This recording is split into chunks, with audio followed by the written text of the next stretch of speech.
भगवतो सदेहिन्धोः रामानुजस्य चरणौ शरणं प्रपद्ये मातात्कार्यतयस्तनया विभूतिः सर्वं यदेवन्यमेन वदन्वयानाम् आद्यस्य न कुलपते कुलाभिरामं श्रीमन्मदङ्गुरुमामुद्रा भूतं शरस्य भगदाम्बजभट्टनाथ श्रीभक्तारकुलशेखरयोगिवाः भक्तामृतरेणुपरकारीति प्रतिश्रान् श्रीमत्पराङ्कुशमुनिं प्रणतोऽस्मि नित्यम्।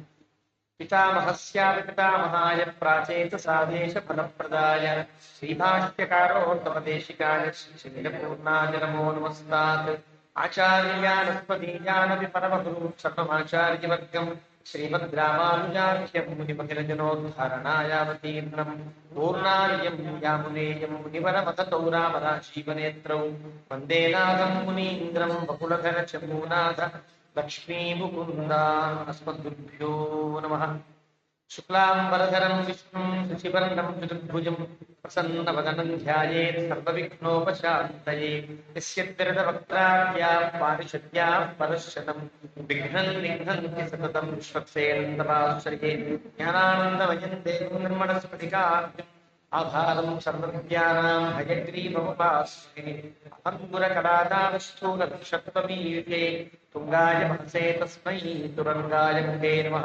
पूजन्तं राम रामेति मधुरं मधुराक्षरम् आरुह्य कविताशाखां वन्दे वाल्मीकिकोकिलं वाल्मीकिर्मुनिसिंहस्य कवितावनचारिणः शृण्वन् रामकथानादं को न याति परां गतिम्।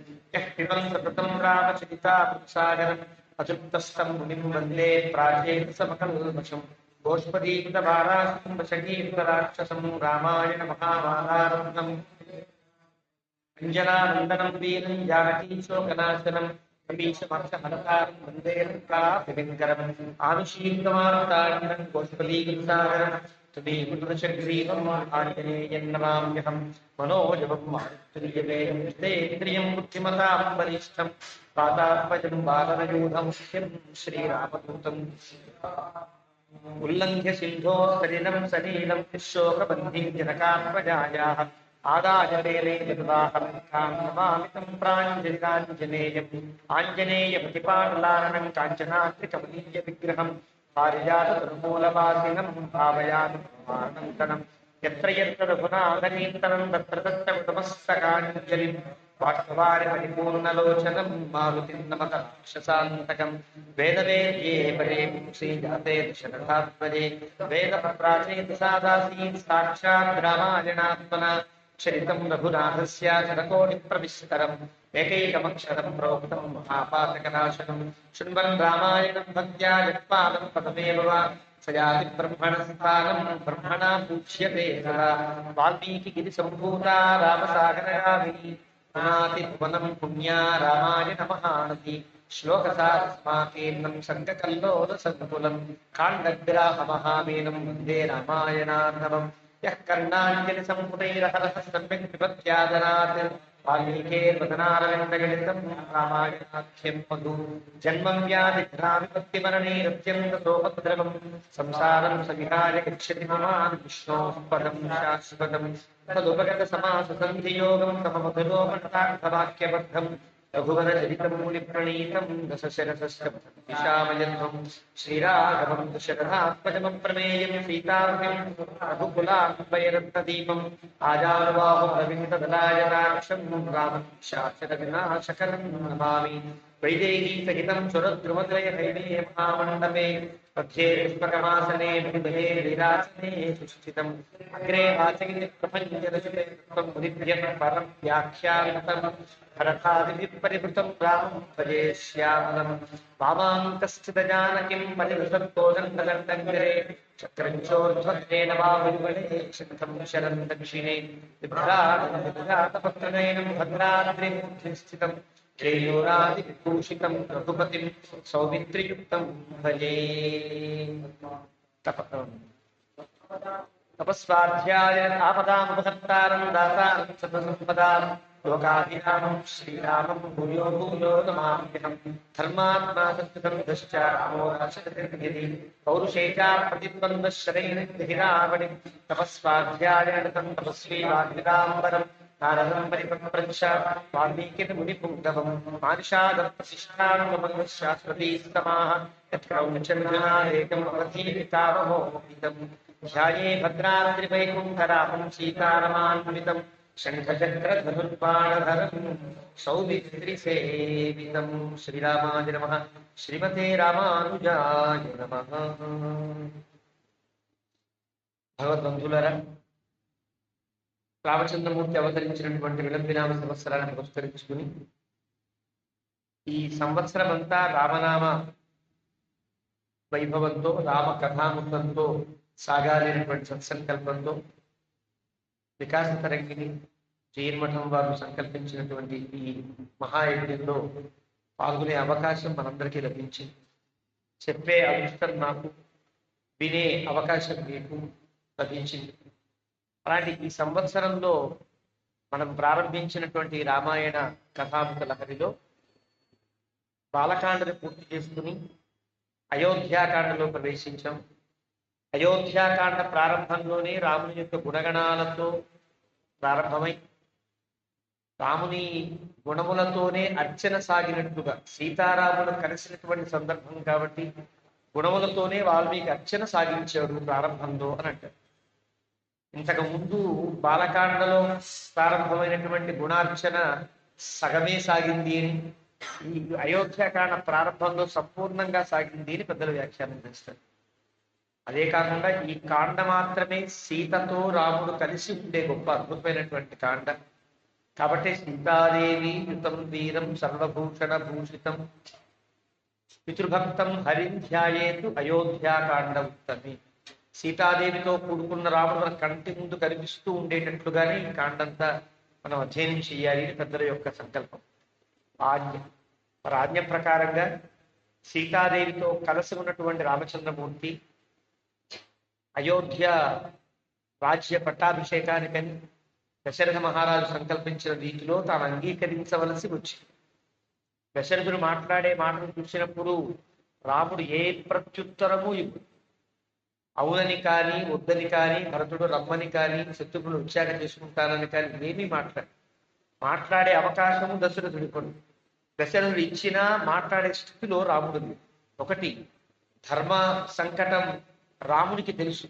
ఈ సందర్భంలో నేను పట్టాభిషిక్తుడిని కావడం యోగ్యమా, భరతుడికి చేయడం సముచితమా అనే విషయాన్ని మనకి అయోధ్యాకాండలోనే చిత్రకూట స్థలంలో భరతునితో మాట్లాడేటప్పుడు రాముడు ప్రకటిస్తాడు, ఆశ్చర్యకరంగా ప్రకటిస్తాడు. రాముడికి ఎట్లా తెలిసిందో మనకు తెలియదు, ఎలా విన్నాడో ఎలా ఊహించాడో తెలియకుండా అక్కడ ప్రస్తావిస్తాడు. అలాంటి స్థితిలో దశరథుని యొక్క ఆదుర్గా వారికి ఉండేటువంటి తనకి పట్టాభిషేకం చేయాలనేటువంటి సంకల్పాన్ని నువ్వు మాట్లాడు, నువ్వు చెప్పినట్టు విను అని చెప్పే దశరథుని మాటలకి కట్టుబడి తను అంగీకరించి కౌసల్య దగ్గరికి వస్తాడు.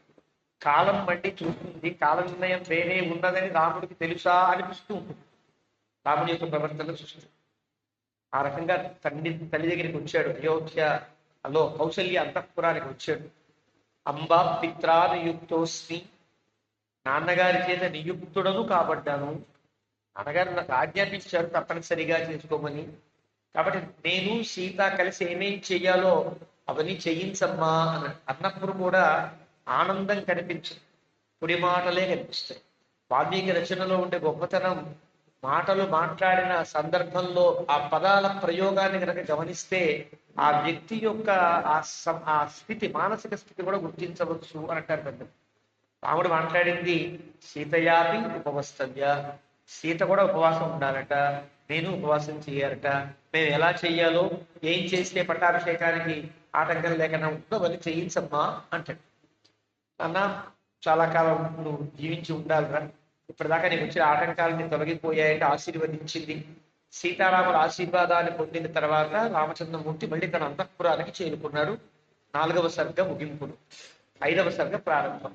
సందిశ్య రామం నృపతి శోభావిన్యభిషేచనే పురోహితం సమాహూయ వశిష్ఠమిదమబ్రవీత్. రామచంద్రమూర్తి ఇప్పుడు వశిష్ఠుడిని పిలిపించడం కోసం పిలిపించాడు. రేపటి పట్టాభిషేకం కోసమని దశరథ మహారాజు వశిష్ఠుడిని పిలిపించి నీవు రామచంద్రమూర్తి కడకు వెళ్ళి రామచంద్రమూర్తి చేయవలసినటువంటి పనులు ఏవైనా ఉంటే కనుక పట్టాభిషేకానికి అవన్నీ దగ్గరుండి చేయించవలసినది అని వశిష్ఠులకి దశరథ మహారాజు విన్నవించారు. ఆ రకంగా సందేశం ఇచ్చి సందిశ్య వశిష్ఠమిదం అబ్రవీత్, వశిష్ఠుడితో ఇలా అంటాడు, గచ్చ ఉపవాసం కాకుత్స్థం కారయ అద్య తపోధన శ్రీ యశోరాజ్యలాభాయ వధ్వాసహయతం వ్రతం.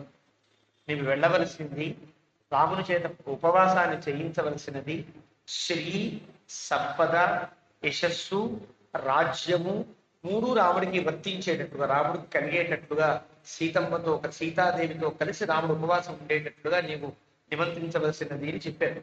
అలాగే తథేతి రాజానముక్త్వా వేద విదాంబర సతథా, అలాగే అని వెళ్ళాడు మహర్షి. స్వయం వశిష్ఠో భగవాన్ యయౌ రామ నివేశనం, మెల్లగా రాముని యొక్క అంతఃపురానికి వెళ్ళాడు.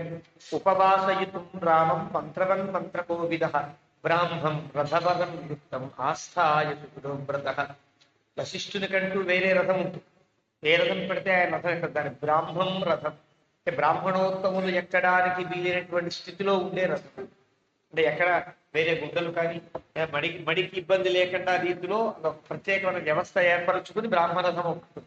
ఆ రథాన్ని ఎక్కాడు ఆయన. ఇప్పుడు రాజపురోహితుడు స్థానంలో ఉన్నాడు వశిష్ఠుడు కాబట్టి ఆ రథాన్ని ఎక్కి రాముని యొక్క భవనానికి వెళ్ళాడు. స రామ భవనం ప్రాప్య పాండురాభరధన ప్రభం తిస్రః కక్ష్యాః రథేనైవ వివేశమునిషత్తమః. రాముని అంతఃపురంలోకి వెళ్ళాలంటే 3 కక్షలు దాటాలి, 3 ప్రాకారాలు దాటి లోపలికి వెళ్ళాలి. 3 ప్రాకారాలు ఇవతలే ఎవరి రథమన్నా ఆగాలి, లోపలికి వెళ్ళడానికి వీలు.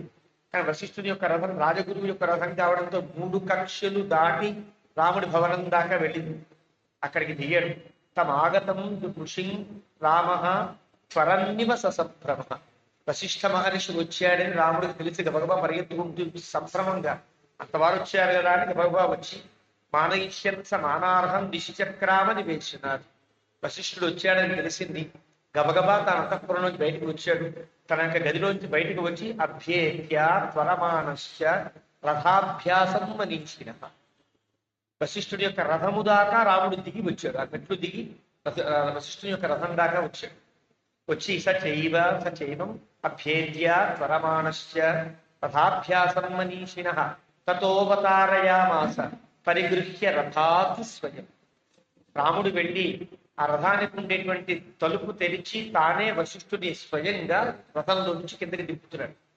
రామునికి ఉండే వినయం, రాముడు యువరాజుగా పట్టాభిషేకం జరుపుకోవడానికి సిద్ధమైనప్పటికీ కూడా ఏమాత్రం రాజసం లేకుండా గురువుగారి గతంలో వచ్చినప్పుడు ఎలాగైతే తాను ఎదుర్కొన్నాడో, ఎలాగైతే ఎదురెగాడో అదే స్థితిలో మళ్ళీ రాముడు రథం దగ్గరికి వచ్చి ఆ తలుపు తీసి వశిష్ఠుని యొక్క చెయ్యి పట్టుకుని అవతారయామాస, వశిష్ఠుడి కిందకి దింపాడు రథం నుంచి. సచైవం ప్రశ్రితం దృష్ట్వా సంభాష్య అభిప్రసాద్య చ ప్రియార్హం హర్షయన్ రామం ఇత్యువాచ పురోహితః. అదే పద్ధతిలో ప్రశ్రితం, చాలా వినయవంతుడై ఉన్నాడు రాముడు. సంభాష్య, మాట్లాడి, అభిప్రసాదించ, ఇద్దరు ప్రసన్నమైనటువంటి మనస్సులో అయ్యారు. అయ్యి రాముడితో అంటున్నాడు వశిష్ఠ మహర్షి, ప్రసన్నస్తే పిత, నీ తండ్రి చాలా ఆనందంగా ఉన్నాడయ్యా. ఈ మధ్యకాలంలో ఇంత ఆనందం చూడలేదన్నాడో ఏమిటో తెలియదు కానీ చాలా ప్రసన్నంగా ఉన్నాడు. అంటే వశిష్ఠుడి యొక్క జీవన సంకల్పమే రాముడికి పట్టాభిషేకం చేయడమే. అంటే పట్టాభిషేకానికి ఎలాంటి అడ్డంకి లేకుండా దాదాపుగా సజావుగా సాగిపోతుందనేటువంటి ఊహ కలిగిన వాడే, ఒక విశ్వాసం కలిగిన వాడే ప్రసన్నంగా ఉన్నాడు. యౌవరాజ్యం అవాప్స్యసి, నీకు యౌవరాజ్యం రావడమే ఆయన యొక్క జీవన లక్ష్యం.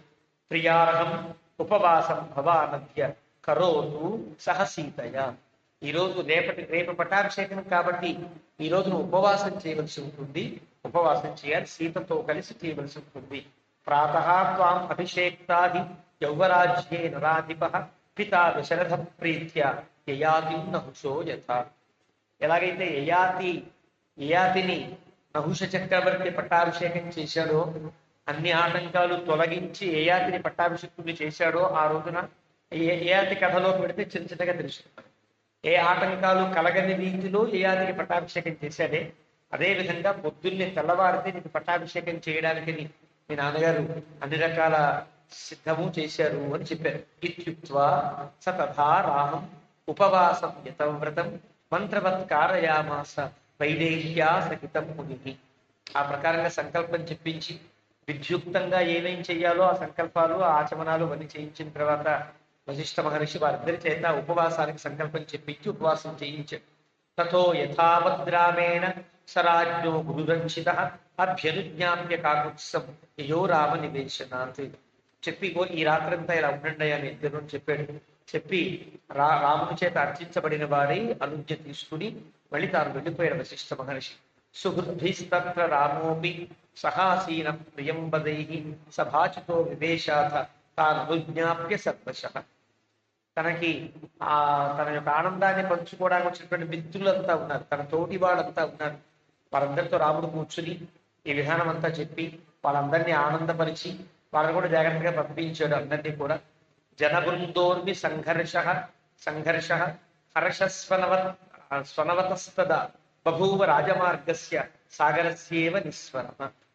ఒకసారి బయటకు వచ్చి చూస్తే పెద్ద జనఘోష, అందరికి చాలా ఆనందం. ఎక్కడెక్కడ జన బృందాలన్నీ కలిసి చాలా ఆనందంగా ఈ పట్టాభిషేకం గురించి మాట్లాడుకుంటారు.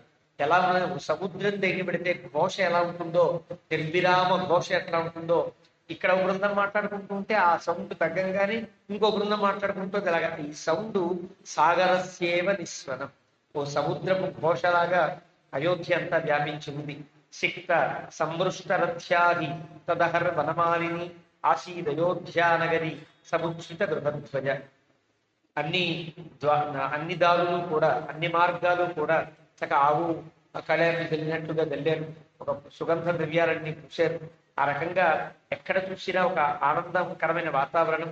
ప్రతి ఇంటి మీద ఎగిరే ఒక ధ్వజం ఆనందంగా పట్టాభిషేకానికి చిహ్నముగా ఉండేటట్టుగా ఈ రాజ్య చిహ్నమైనటువంటి కోవిదార వృక్షాన్ని లిఖించినటువంటి ధ్వజములన్నీ కూడా ప్రతి ఇంటి మీద వేసుకున్నారు. రాముని యొక్క ధ్వజానికి ఉండే గుర్తు కోవిదారము అనేటువంటి ఒక చెట్టు. ఆ చెట్టు గుర్తు వాళ్ళకి ఉంటుంది. అయోధ్యలో ఎక్కువగా ఉండేటువంటి ఆ చెట్ల గుర్తే కోవిదార ధ్వజులు. అయోధ్య ప్రజలు, అయోధ్య రాజులందరూ కూడా కోవిదారము అలాంటి ఆ చెట్టు యొక్క గుర్తుతోనే ధ్వజములన్నీ ఎగురుతున్నాయి. అలాగా ప్రతి ఇంటి మీద ధ్వజం. తదా అయోధ్యానిలయ సస్త్రీ బాలాబలోజన రామాభిషేకమాకాంక్షన్ ఆకాంక్ష హృదయం రవే.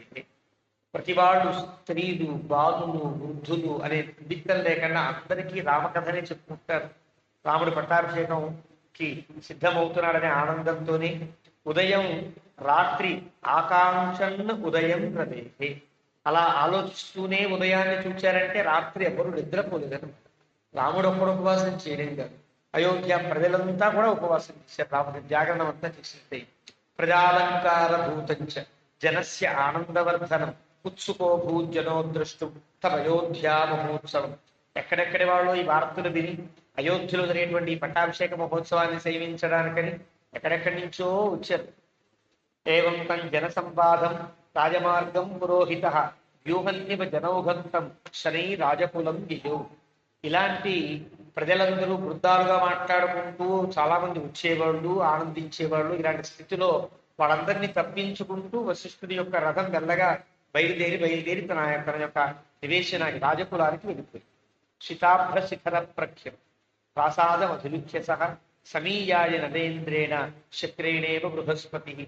ఇలా శితాభ్ర శిఖరం అంటే తెల్లటి మబ్బు తునకల తెల్లటి మబ్బు శిఖరంలా ఉండేటువంటి ప్రాసాదాన్ని అధిరోహించి దశరథ మహారాజు దగ్గరికి వెళ్ళాడు వశిష్ఠ మహర్షి. తను ఏం చేశాడో చెప్పారు కదా.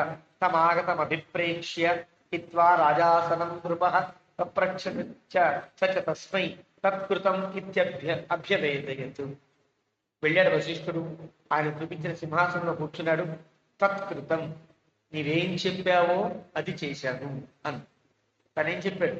రాముడి దగ్గరికి వెళ్ళు, సంకల్పాన్ని చెప్పించు, ఉపవాసానికి సంకల్పం చెప్పించుకున్నాడు కదా, అదంతా చేసి వచ్చాను అని చాలా చిన్న మాటగా తత్కృతం, అదంతా చేశానయ్యా అని చెప్పాడు.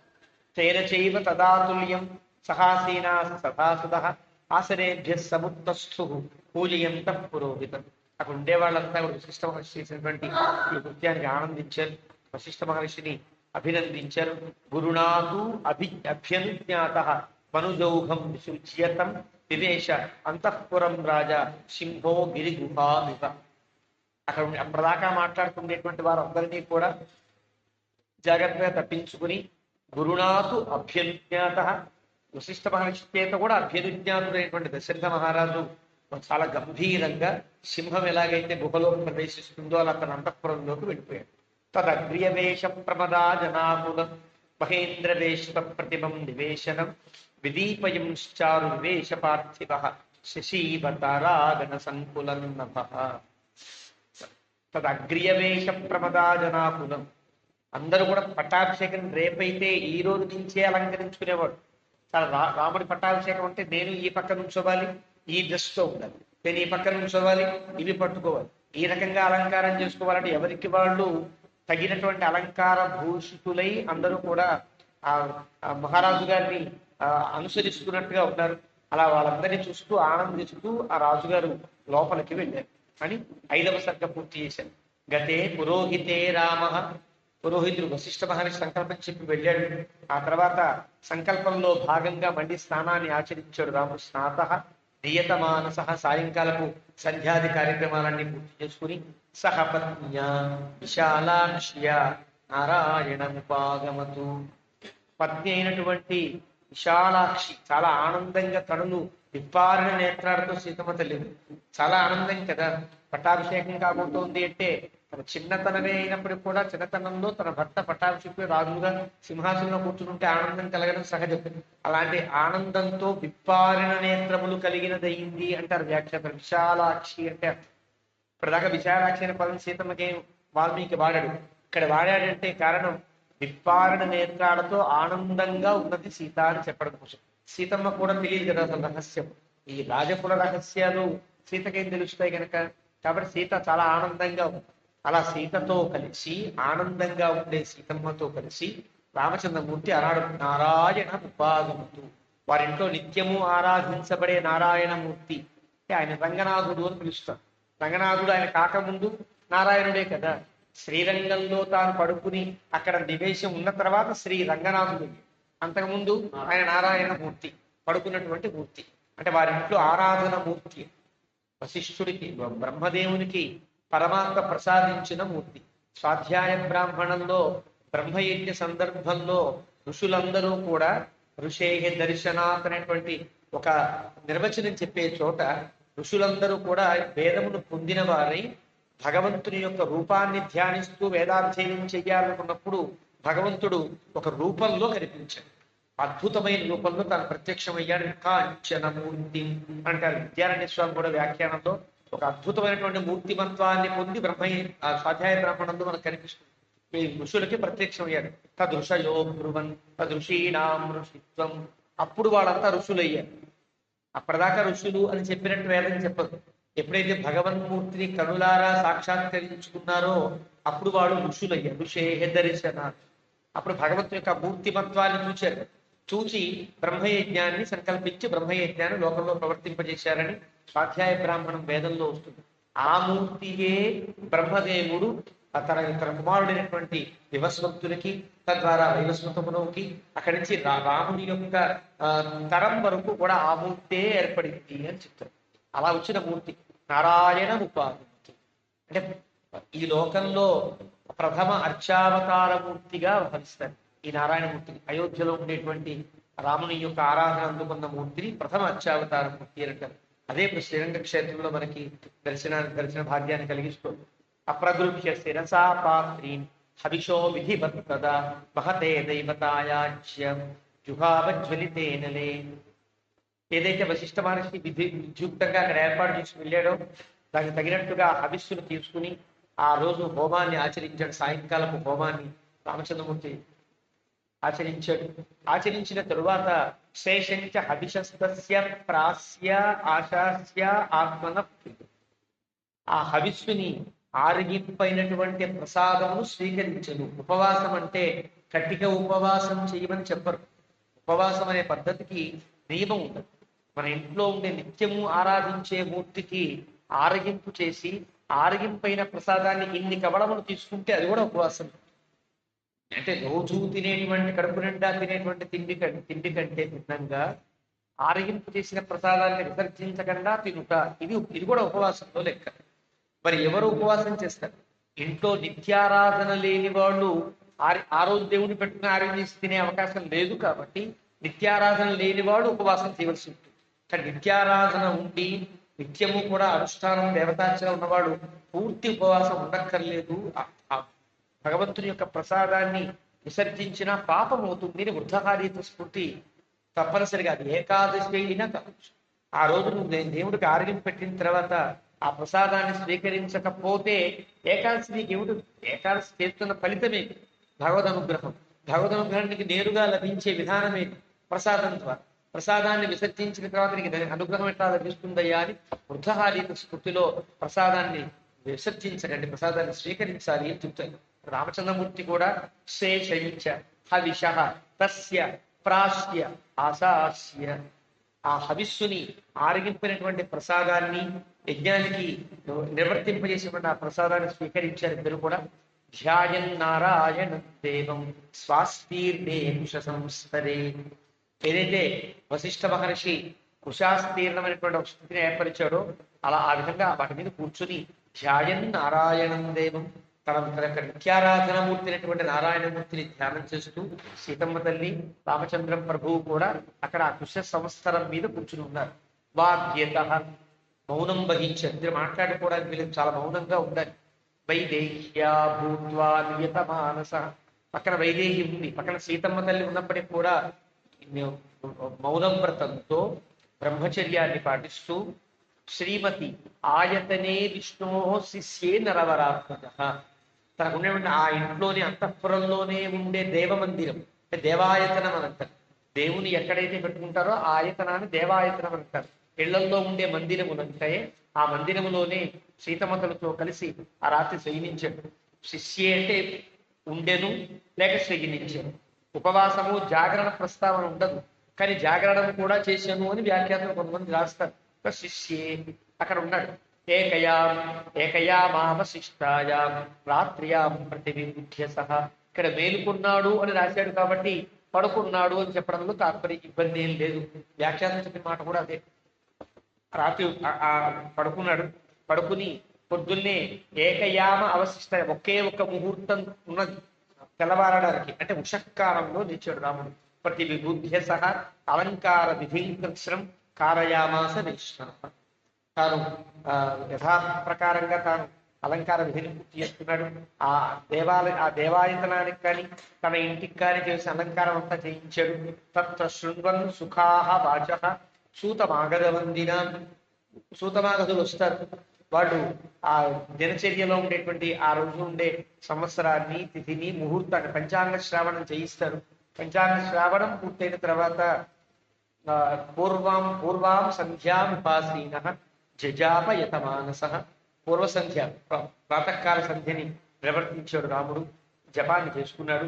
తుష్టావ ప్రణత చ ఏవ శిరసా మధుసూదనం, మళ్ళీ ప్రాతకాలపు ఆరాధన ప్రకారంగా సంధ్యావనం పూర్తయిన తర్వాత మళ్ళీ తన నిత్యార్చన దేవతామూర్తికి నారాయణమూర్తికి నిత్యారాధన పూర్తి చేసుకుని మధుసూదనం విమలక్షౌమ సంబీత వాచయామాస ద్విజ, తెల్లటి బట్టలు కట్టుకుని పట్టాభిషేకానికి సిద్ధమయ్యి వాచయామాస ద్విజ, ద్విజులని ఆజ్ఞాపించాడు. అప్పటిదాకా సిద్ధంగా ఉండే పురోహితులంతా కూడా పుణ్యాహవాచనాది కార్యక్రమాలు నిర్వర్తించారు. అంతా కూడా పట్టాభిషేకానికి తను నియతంగా తాను చేసుకుని ఆ పట్టాభిషేకం యొక్క వేదిక దగ్గర రావాల్సినటువంటి సమయం. ఎలాగైతే వివాహానికి వచ్చేవారు ముందుగా స్నాతకాన్ని ముగించుకుని వివాహం దగ్గరికి మండపానికి వస్తారో అలాగా వివాహ పూర్వంగా జరిగేటువంటి కార్యక్రమానికి విధానంగానే పట్టాభిషేకానికి పూర్వంగా జరిగేటువంటి పుణ్యాహవాచనాది కార్యక్రమాలన్నీ కూడా జరుగుతున్నాయి. తేషాం పుణ్యాహ ఘోషోఠ గంభీర మధురస్తద, అలాగా పుణ్యాహవాచన ఘోష గంభీరంగా సాగుతోంది. అయోధ్యాం పూరయామాస సూర్య ఘోషాలు నాంత, అయోధ్యంతా ఆ ధ్వని, వేదమంత్రాల ధ్వని, నాటకాల వాడు పాడేటువంటి కీర్తనల ధ్వని అంతా కూడా వ్యాపించి ఉన్నది. సూర్య ఘోషాలన్నీ మోగుతున్నాయి. కృతోపవాసంతు తదా వైదేహ్యా సహ రాఘవం అయోధ్యానయస్కృత్వ సర్వ ప్రముదితో జనమ, రాముడు రాత్రి ఉపవాసం ఉన్నాడు సీతమ్మతో కలిసి ఉపవాసం చేశాడంటే రాముడు కూడా పట్టాభిషేకానికి వాయిదా వేసే ఆలోచనలో లేడనమాట. పట్టాభిషేకానికి సిద్ధమయ్యాడని వార్త విన్న అయోధ్య ప్రజలంతా హర్ష, చాలా సర్వ ప్రముదితో జన, ప్రతి ఒక్కడు ప్రత్యేకంగా ఆనందిస్తున్నారు. కలిసి ఆనందించడం పక్కకు వెళ్ళి ఏమిటో అనుకోవడం కాదు. సర్వ ప్రముదితో జన, ఏకవచన ప్రయోగం సాముదాయిక ఏకవచనం ఉంటారు. ఎవరికి వారు చాలా ఆనందంగా ఉంటారు. ఆ రకమైన స్థితిలో తతః పౌరజన సర్వ శుత్వా రామాభిషేచనం ప్రభాతాం రజనీం దృష్ట్వా చక్రే శోభయితుం పుని. తెల్లవారిపోయింది. గబగబా వాళ్ళు తమ తమ ఇళ్లని తమ తమ వీధుల్ని అలంకరించడానికి సిద్ధమయ్యారు. చితాభ్ర శిఖరాభేషు దేవతాయతనేషు చతుష్పథేషు రథ్యాసు చైత్యేషు అట్టాలకేషు శితాభ్ర శిఖరాభేషు దేవాయతనేషు. ఒక్క దేవాలయం అనేది రాముని అంతఃపురంలో కాదు, చాలా చోట్ల ఉంటాయి కదా. ఎక్కడెక్కడ దేవాలయాలు ఉన్నాయో నాకు చాలా మంది ఈనాడు మన పిల్లలు చదువుకునేటువంటి సాంఘిక చరిత్ర పుస్తకాలలో బౌద్ధ ఆరామములను చూచి భారతీయులు దేవాలయం కట్టడం నేర్చుకున్నారు అనే మాటలు చాలా శుద్ధ తప్పులు అని చెప్పడానికి వాల్మీకి రామాయణంలోని కోకొల్లలుగా మనకి ఉదాహరణ కనిపిస్తాయి.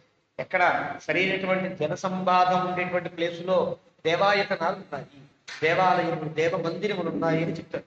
అలా అన్ని దేవాలయాలను చాలా చక్కగా అలంకరించారు. చతుష్పథేషు రథ్యాసు, ఎక్కడైతే ఒక చౌరస్తాలంటే సెంటర్, అక్కడ కూడా చాలా అందంగా దీపస్తంభాలు కట్టి అలంకరించారు.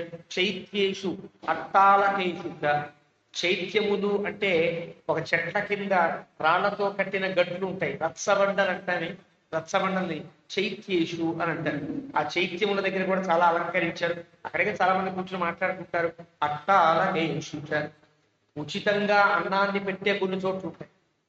కేవలం ఏదో డబ్బులు తీసుకుని పెట్టే విధానం కాకుండా ఎవరొచ్చినా కూడా ఉచితంగా అక్కడ వెళ్ళడం, హాయిగా సామాన్లు చేసి వెళ్ళిపోతూ ఉండడం లాంటి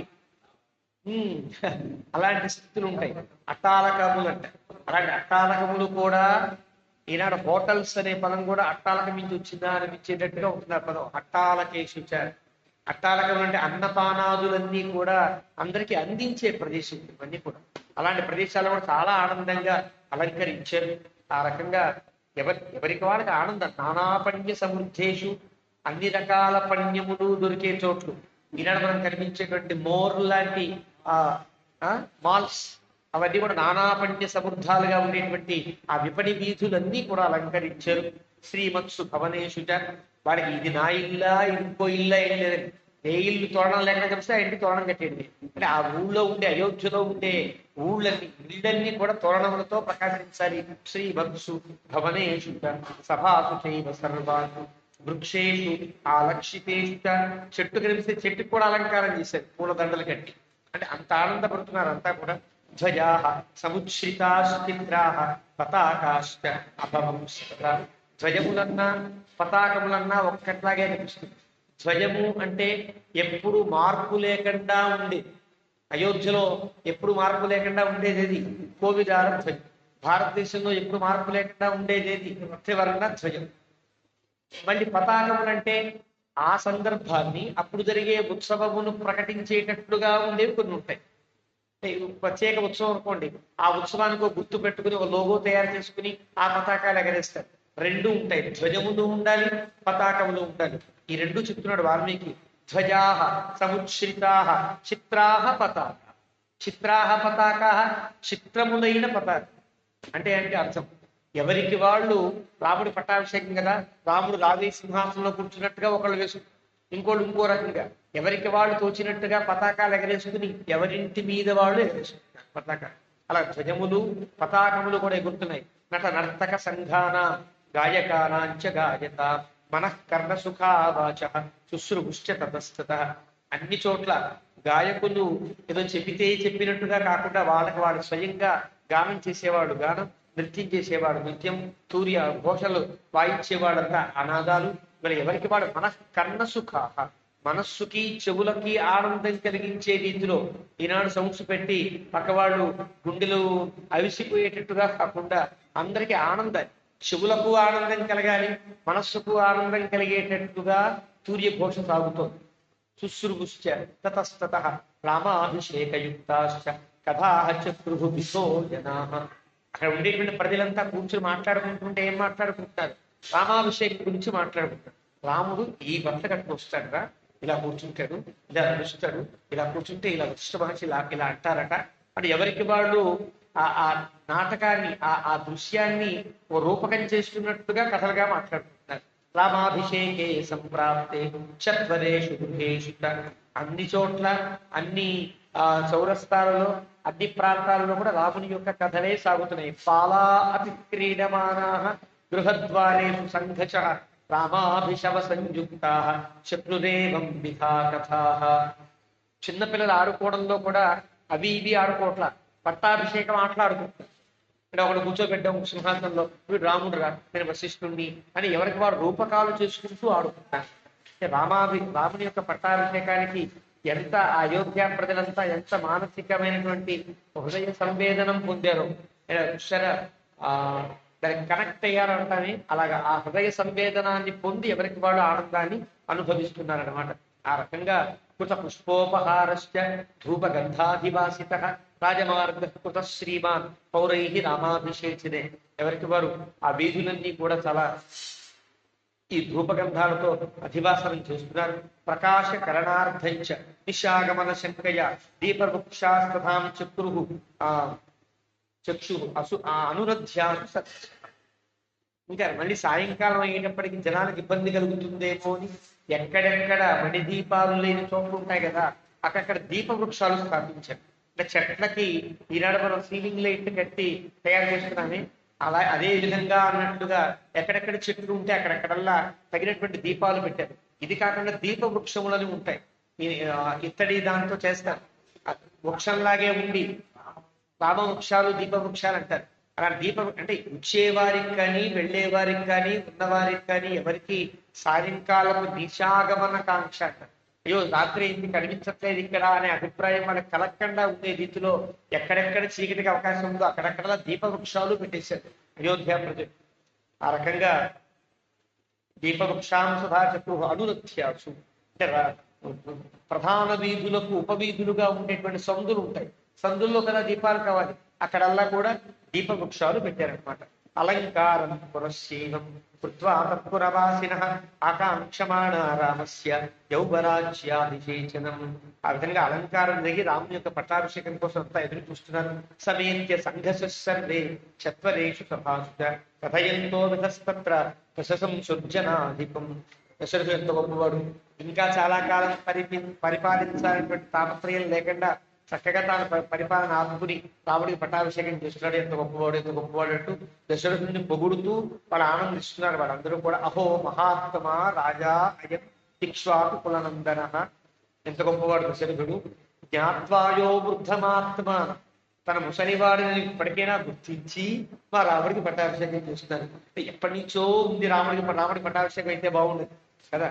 12 ఏళ్ళు రాముడు ఖాళీగానే ఉన్నాడు, అయోధ్యలో సుఖంగానే ఉన్నాడు. కానీ ఎప్పటి నుంచో వీళ్ళ ప్రజలందరికీ రాముడు ఎప్పుడెప్పుడు అవుతాడా అని ఉందన్నమాట. ముసలివాడు అయిపోయాడు కదా దశరథ మహారాజు, ఎప్పుడైనా చెప్పచ్చు కదా అని ఎదురు చూస్తున్నారు. ఆ ఎదురు చూస్తున్నారు కాబట్టి ఈ మాట తగిలిగారు. జ్ఞాత్వాయో వృద్ధమాత్మానం రామం రాజ్యేభిషేకమయ్య. ఈనాళ్ళకి ఆయన ముసలివాడైనట్టే ఆయన తెలిసింది, రాముడికి పట్టాభిషేకం చేస్తున్నారు. సర్వేపి అనుగృహీతాస్మ, మేమంతా అనుగ్రహించబడ్డాము. ఎన్నో రామామహీమతి శిరాయ భవితా భోక్త దుష్టలోక పరావ. ఇంతకాలానికి దశరథుడికి మంచి సంకల్పం కలిగి రాముడి పట్టాభిషేకం చేశాడు. దీనివల్ల దుష్టలోక పరావర, ఈ లోకంలో మేము సుఖంగా ఉండేటట్టు పై లోకంలో కూడా సుఖాన్ని పొందేటట్టుగా గొప్ప రాజ్యం ఏర్పడబోతోంది అంటూ ప్రజలంతా ఆనందిస్తున్నారు. అనుద్ధతమనా విద్వాన్ ధర్మాత్మా భ్రాతృవత్సల యథాచ భ్రాతృషు స్నిగ్ధ తథా అస్మాస్తపి రాఘవ. రాముడు ఎంత మంచివాడు. అనుద్ధతమనాహ, ఎప్పుడు ఉద్ధతి లేదు కదా. తాను రాజకుమారుడని కానీ ఏదైనా తప్పు చేస్తున్నారా దండించడం కానీ, ఏదో కొంచెం గట్టిగా పరుషంగా మాట్లాడడం కానీ ఇవేమీ లేవే. అనుద్ధతమను మనస్కుడు కదా రాముడు.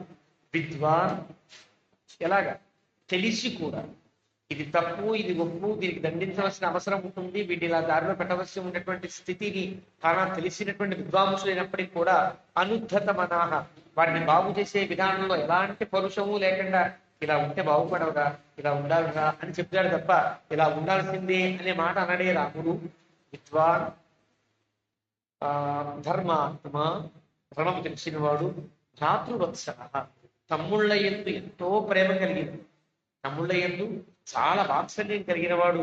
ఎలాగైతే తన తన తమ్ముళ్ళ యందు ప్రేమను కలిగి ఉంటాడో అదే స్థితిలో మా యందు కూడా ఉంటాడు కదా అంటూ ఆనాటి యువజనం అంతా, యువకులంతా కూడా రాముడికి ఆ తమ్ముళ్ళెంతో మేము అంతే కదా అని ఆనందిస్తున్నారు. చిరంజీవను ధర్మాత్మ రాజా దశరథోనగా యత్ ప్రసాదేన అభిషిక్తం రామం ద్రక్ష్యామహే విజయం. దశరథ మహారాజు ఇంకా చాలా కాలం ఉండాలి, ఇంత మంచి పని చేశాడు, రాముడికి పట్టాభిషేకాన్ని నిర్ణయించాడు అంటూ ఏవం విధం కథయతాం పౌరాణాం శుశ్రూషుస్తద దిగ్యోపి ప్రవృత్తాంతా ప్రాప్తా జానపదా జనాః. ఈ విధంగా కథలు చెప్పుకుంటూ ఆనందంగా గడుపుతున్నారు. ఇలాంటి ధ్వనులే అన్ని చోట్ల వినిపిస్తున్నాయి. తేజు దిగ్భ్యపురీం ప్రాప్తా ద్రష్టుం రామాభిషేచనం రామస్య పూరయామాసు పురీం జానపదా జనాః. వాళ్ళందరికీ మిత్రులుగా ఉండే వాళ్ళందరికీ కబుర్లు పెట్టారు. ఎక్కడెక్కడి నుంచో వారి బంధువులంతా వచ్చేస్తున్నారు. ఎవరి ఇళ్ళకి వాళ్ళకి బంధువులతో నిండిపోతుంది. మన సీతారామ కళ్యాణ మహోత్సవంలో మన ఇళ్ళన్నీ నిండిపోయినట్లుగా అక్కడ ఉండే వాళ్ళందరూ అందరినీ పిలిపించి వచ్చేసి పట్టాభిషేకం అవుతుందంటే ఆ వచ్చే వాళ్లతో ఆగంతుకులతోనే అయోధ్య నిండిపోయినట్టుగా జనౌభి తై విసర్పద్భి శుశ్రువే తత్ర నిస్వన. గొప్ప ధ్వని ఏర్పడింది. ఎవరికి వాళ్ళు చాలా ఆనందంగా, చాలా కాలం క్రితం కలిసిన వాళ్ళు అప్పుడు కలిస్తే వాళ్ళ మాటలు ఎలా ఉంటాయో తెలుసు కదా. పెద్ద ఘోష, అందరికీ చాలా పరస్పరం మాట్లాడుకుంటూ ఆనందిస్తున్నారు. అది పెద్ద ధ్వని ఏర్పడింది. పర్వస్సు ఉదీర్ణ వేగస్య సాగరస్యేవ నిస్వన. ఒక పౌర్ణమి నాటి సాయంకాలం గనక సముద్రం ఎలాగైతే ఉప్పొంగి పెద్ద ధ్వని చేస్తుందో అలా ఉంది అయోధ్య. తతః సన్నిభం పురం దిదృక్షుభిః జానపదైః ఉపాగతైః సమంతతః స్వస్వనమాకులం బభౌ సముద్రయాదోభిరివార్ణబోధకం. ఇంద్రుని యొక్క అమరావతిలో ఏ విధంగా అయితే ఒక పెద్ద కల్లోలంగా మంచి జనౌహంగా ఆ సమర్థంగా ఉంటుందో ఆ రకంగా గొప్ప ధ్వనులతో అయోధ్య అంతా నిండి ఉన్నది. సముద్ర యాదోభిరివార్ణబోధకం. జల జంతువులన్నీ కూడా ఆనందంగా లోపలికి సముద్రంలో మరింత కల్లోలం ఏర్పడుతుంది. యాదోభిగి అంటే సముద్ర జల జంతువుల చేత, అంటే తిమింగిలాలు కావచ్చు, తిమింగలగలాలు కావచ్చు, ఏవైనా ఉంటాయి, వాడన్నింటి చేత సముద్రం శోభించినట్టుగా అయోధ్య అంతా వచ్చేవాళ్ళతో వెళ్లే వాళ్ళతో రాకపోకలతో జన సంబర్ధంగా ఉంది అంటూ 6వ సర్గని ముగించాడు వారిని. అసలు 7వ సర్గ ఇక్కడి నుంచి ప్రారంభం. కథ మలుపు తిరిగే కథ ప్రారంభం. వాల్మీకి ఈ సర్గ ప్రారంభిస్తూనే జ్ఞాతిదాసి యతో జాత కైకేయాస్తు సహోషిత అని ప్రారంభిస్తారు. యతో జాత, ఎక్కడ పుట్టిందో తెలియదు. కోపం వస్తే వీడు ఎక్కడ పుట్టాడో బాబు అంటామే, అలా వాల్మీకి కూడా ఇంత అందంగా ఇంత ఆనందంగా ఉండేటువంటి ఒక సంఘంలో పెద్ద ఏదో విషపు చుక్క పడినట్లుగా యతో జాత, ఎక్కడ పుట్టిందో దానికి తెలియదు. మందరకు కూడా తను ఎక్కడ పుట్టానో ఎవరికి పుట్టానో తెలియనటువంటి స్థితి, అది ఎక్కడి నుంచి వచ్చిందో కైకేయి వాళ్ళకి తెలియనటువంటి స్థితి, ఎందుకు వచ్చిందో తెలియని స్థితి, ఎందుకు పుట్టిందా అన్నట్లుగా పుట్టింది. ఒక ఏతో జాత అనే పదానికి అర్థం అది. ఎందుకు పుట్టిందిరా ఈవిడ అని వాల్మీకే నెత్తి నోరు వాలుకున్నట్లుగా జ్ఞాతిదాసి యతో జాత కైకేయాస్తు సహోషిత. జ్ఞాతిదాసి అంటే కేకయ్య రాజా అంతఃపురం నుంచి, కేకయ్య రాజ్యం నుంచి కైకేయితో పాటు దాసిని వస్తారు. అప్పట్లో రాజకుమార్తెను ఇచ్చేటప్పుడు రాజకుమార్తెను చక్కగా చూసుకునేటువంటి దాసీ జనాన్ని, దాసజనాన్ని, పురోహిత వర్గాన్ని కూడా ఇచ్చారు. ఈనాడు వరకు రాజరాజ నరేంద్రుడు రాజమండ్రి ప్రాంతంలో కేరళ అమ్మాయిని వివాహం చేసుకుంటే తమిళనాడు చోళపట్టణం పాండ్యపట్టణం ఆ రాజకుమార్తెను చేసుకుంటే ఆ రాజకుమార్తె రాజుగారు ఆ అమ్మాయితో పడు పేరేదో ఉంది. చాలా మంది బ్రాహ్మణోత్తముల కుటుంబాలని, చాలా దంతక కుటుంబాలని, చాలా దాసీ కుటుంబాలే కంటి పంపించారు. వాళ్ళ కోనసీమ వ్యాపించి ఉన్న వాళ్ళంతా వాళ్ళే. అంటే రాణిగారికి పప్పు మాత్రమే ఉండేవాడు పప్పువారు, నెయ్యి మాత్రమే మూసేవారు నేతివారు. ఇలాగా ఆ కుటుంబాలన్నీ ఉన్నాయని ఇప్పటికీ చరిత్ర చెప్తోంది. మన కళ్ళ ముందు తగిన చరిత్రలోనే ఇలాంటి స్థితి ఉంటే కైకేయి రావడం కూడా చాలా మంది జ్ఞాతి దాసీలతో వచ్చి చాలా మంది దాసీగానే ఉన్నారు. అందులో ఈవిడ ఒకటి జ్ఞాతి దాసి. అంటే ఒక కైకేయితో పాటు ఒక వివాహ భరణంగా ఏర్పడ్డ దాసీ గణంలో ఈవిడ. కానీ చాలా పెద్ద, చాలా చిన్నప్పటి నుంచి అంతఃపురంలోనే తిరిగినాడు. అన్ని రహస్యాలు తెలుసు, అన్ని వాగ్దానాలు తెలుసు. కైకేయికి అన్ని రకాల తోడు ఉంటుందని పంపించాడు అశ్వపతి. ఆ రకంగా వచ్చింది జ్ఞాతి దాసి. ఎతో జాత. జ్ఞాతి దాసి అయితే బాగానే ఉంటుంది, కానీ ఎతో జాత ఎక్కడో పుట్టింది అన్నాడు వాల్మీకి. కైకేయాసు సహోష, ఎప్పుడు కైకేయితో పాటే ఉంటుంది. అలాంటి ఆవిడ మందర ప్రాసాదం. ఇక్కడ మందర పేరు చెప్పడు, తర్వాత చెప్తాడు. ఇలా చెప్పి అంటే ఇష్టపడినట్టుగా, ఒక వ్యక్తి పేరు ఇష్టం లేదనుకోండి, ఆ పేరు చెప్పడానికి ఇష్టం లేక వాడరా పొడుగ్గా ఉంటాడే వాడు అనేదో చెప్పినట్టుగా జాతి దాసి యతో జాత, ఎప్పుడు కైకేయితో తిరుగుతూ ఉంటుంది. అది ప్రాసాదాన్ని ఎక్కింది, ఒక పెద్ద మేడ మీదకి ఎక్కింది. ప్రాసాదం చంద్ర సంకాశం ఆరురోహ యదృక్షయ, చాలా ఆలవోకగా ఎక్కింది, మామూలుగా ఎక్కుతుంది, మామూలుగా చూస్తుంది. అలాంటి ఆవిడ ఎదురుక్షయ, ఏదో జరుగుతోంది విందామని కాదు, మామూలుగా తన అంతఃపురం బయటకు వచ్చింది, పొద్దున్న లేచింది, పడదోకుంది, ఆయన పైకి ఎక్కుదామని ఎక్కింది. ఎక్కేటప్పటికీ శిక్త రాజపథాంకృష్ణ, దారులన్నీ చక్కగా కళాపితల్లి సుగంధ ద్రవ్యాలతో ఉండేటువంటి వాసనలతో ఉన్నాయి. చూచింది. ప్రకీర్ణ కుసుమోత్కర, అన్ని చోట్ల పుష్పాలు వేసి దారులన్నీ పుష్పాల దారుల్లాగా పూలదారులు ఏర్పరిచారు. ఆశ్చర్యపోతోంది. భృతాం చండపథైశ్చాపి శిరస్నాత జనైర్భృతాం, దారుల్లో ఎండ తగలకుండా ఉండడం కోసం చండపథై, పైన మనం షామియానాలు వేస్తామే అలా షామియానాలు వేసినట్టుగా ఉంచారు దారులన్నీ కూడా. ఇవన్నీ చూస్తున్నారు. శిరస్నాత జనైర్భృతాం, ప్రతి వాళ్ళు చిన్న పిల్ల పెద్ద తారతమ్యం లేకుండా అంతా సరస్నానాలు ఆచరించారు. ఆశ్చర్యం కదా. ఎవరికి ఇంట్లో ఏదో మంగళస్నానం ఉంటే వాళ్ళకి వాళ్ళ పండగ కోసం వాళ్ళు చేసుకుంటారు. రాముడికి పట్టాభిషేకం అయితే ఇంట్లో ఇళ్లలో ఉండే ఆడవాళ్ళు పిల్లలు అందరూ తలస్నానాలు చేసి తిరుగుతున్నారు. అందరూ కూడా తలస్నానం చేశారంటే గుర్తేమిటి, తలకలు ఆరబోసుకోవడానికి జుట్లు ముడి వేసుకుని ఉంటారే, అవరికి చూడండి అందరూ తలస్నానం చేశారేమిటి, ఆశ్చర్యం కలిగింది. మాల్య మోదక హస్తైష, ప్రతి వాడి చేతిలో మాలికలు, మోదక హస్త, మోదకములు అంటే లడ్లు అంటారు. అలాగా రకరకాల పిండి వంటలు, రకరకాల స్వీట్లు, హాట్లు ఇవన్నీ పట్టుకుని చక్కగా ద్విజేంద్రై అభినాదిత, మా బ్రాహ్మణోత్తములంతా కూడా చక్కగా పుష్పాలవన్నీ పట్టుకుని మంత్రాలు చదువుకుంటూ వస్తున్నారు. శుక్లదేవ బృహద్వారా సర్వభావిత్ర నిస్వనం, రాజుగారి ద్వారానికి ఏమో తెల్లటి వస్త్రాలు కట్టారు, తెల్లటి పూలతో అలంకరించారు. అంటే రాజభవనాన్ని ఏదో పట్టాభిషేక సంభారమా అన్నట్లుగా అన్ని తెల్ల పుష్పాలు, తెల్ల వస్త్రాలు కట్టేటప్పటికీ ఇప్పటికి అనుమానం ప్రారంభమైంది. సంహృష్ట జనాకీ సంప్రదృష్ట జనాకీర్ణ బ్రహ్మఘోషాభినాదిత, అన్ని చోట్ల వేదమంత్రాలు యజ్ఞములు సాగుతున్నాయి. ప్రహృష్ట వరహస్యశ్వాం, గుర్రాలు కలుపుకునేవాడు గుర్రాలను సిద్ధం చేశారు, ఆవుని సిద్ధం చేశారు, ఏనుగుని సిద్ధం చేశారు. ఇదంతా సాగుతుంది. ఇలాగ సంప్రణర్దిత గోష, ఆవులు వృషభములు ఇవన్నీ కూడా రాజలాంఛనములు అంటారు. ఇవన్నీ కూడా రాజలాంఛనం, ఇవన్నీ కూడా అలంకరించబడ్డాయి. ఆ విధంగా ప్రహృష్ట ముదితై పౌనై ఉచ్ఛ్రిత ధ్వజమాలిని అయోధ్య మంథరా దృష్ట్వా పరం విస్మయమాగత, అలాంటి ఉచ్ఛ్రిత ధ్వజములతో నిండి ఉండే మాలికల జెండాలన్నీ మాలిక తోరణం కట్టినట్టుగా ఉంది. ఈ ఇంటి మీద జెండా, ఈ ఇంటి మీద జెండా, ఆ జెండా ఎగురుతూ ఉంటే ఆ జెండా దాకా ఎగురుతోంది, ఈ జెండా దాకా ఎగురుతూ ఉంటే ధ్వజమాలిలా ఉంది, ధ్వజాలు తోరణాలు కట్టినట్టుగా ఉంది. అలాంటి చూసి అయోధ్య, అలాంటి అయోధ్య నుంచి మంథర అనేటువంటి ఆ జ్ఞాతిదాసి పరం విస్మయమాగత, చాలా ఆశ్చర్యాన్ని పొందింది. ప్రభృషోత్ఫుల్లనయన పాండురక్షౌమవాసిని అవిదూరే స్థితాం దృష్ట్వా ధాత్రీం పప్రచ్ఛ మంథర ప్రహర్ష ఉత్ఫుల్లనయన. ఒక పక్కన ఒక ధాత్రి అంటే పెద్ద దాసీగణంలో పెద్దవాడు ఉంటారు, సీనియర్స్ అంటారే, ఆ సీనియర్లందరూ ధాత్రులు అంటారు. వాడికి ఎంత అర్హత ఉంది అంటే రాజా అంతఃపురానికి నేరుగా వెళ్ళి తమ పిల్లల్ని తామే ఆ కుమారుల బిడ్డల్ని తీసుకుని వాళ్ళని జాగ్రత్తగా పాలు అన్ని ఏర్పాటు చేసుకుని వాళ్ళే స్నానాలు చేయించేంత చదువుతూ ఉంటారు. ఆయాలంటేనే ఆయాలు లాంటి వారు ధాత్రీలు అని అంటారు. అప్పట్లో ఒక ధాత్రి తల్లి బట్టలు కట్టుకుని చాలా ఆనందంగా తిరుగుతూ, ఆనందం కేర్ టేకర్ లాగా అలాగా ఆనందంగా తిరుగుతుంది. ఆనందంగా తిరిగేటువంటి ఆ ధాత్రిని ఇలా అడుగుతోంది మంథర. ఆచచక్షేత కార్య అతిమాత్ర అవిదూరి ధాత్రీం పప్రచ్ఛ మంథర.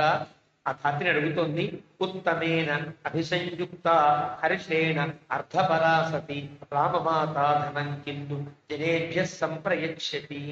జనమంతా క్యూలైన్ కట్టినట్టుగా కౌశల్యాదేవి నుంచి వచ్చేవాడు వెళ్ళేవాళ్ళు, వచ్చేవాళ్ళు వెళ్ళేవాడు. ఎవరి చేతిలో ఉన్నా చాలా బంగారపు మూటలు ఉన్నాయి. ఆశ్చర్యం కలిగింది కలిగి అంటోంది, ఎంతో ఆనందపడి అర్ధపర, ఎవరికి పైసా కూడా ఇవ్వదే కౌశల్య, ఇవ్వకుండా ఉంటుందా? ఈవిడ యొక్క తత్వం అట్లా. అంటే ఈవిడ ఎవరైతే నచ్చారో వాళ్ళ మీద నిందారోపణ చేసే అసూయ గుణం అంటారు. అంటే సద్గుణముల యందు దోషారోపణ చే, ఎవరికి పైసా కూడా ఎప్పుడు పెళ్లికి బిచ్చం పెట్టని కౌశల్య ఇంతంత దానం చేస్తుందేమి అని అడిగినట్టుగా అర్ధపర, డబ్బు ఎందు బాగా ఆసక్తి కలిగినటువంటి కౌశల్య ఉత్తమేన అభిసంయుక్త హర్షేణ, చాలా గొప్ప ఆనందం పొంది రామమాత ధనం కిన్ను జనేభ్య సంప్రయచ్చతి, ప్రజల దగ్గర డబ్బులు పంచుతోంది ఏంటి అని అడిగింది. అడగడంలోనే వంకర ఉంటుంది కదా, ఆ వంకరతోనే అడిగింది. ఉజ్జా అంటారు, ఈవిడే వంకర, బుద్ధి వంకర అంటారు.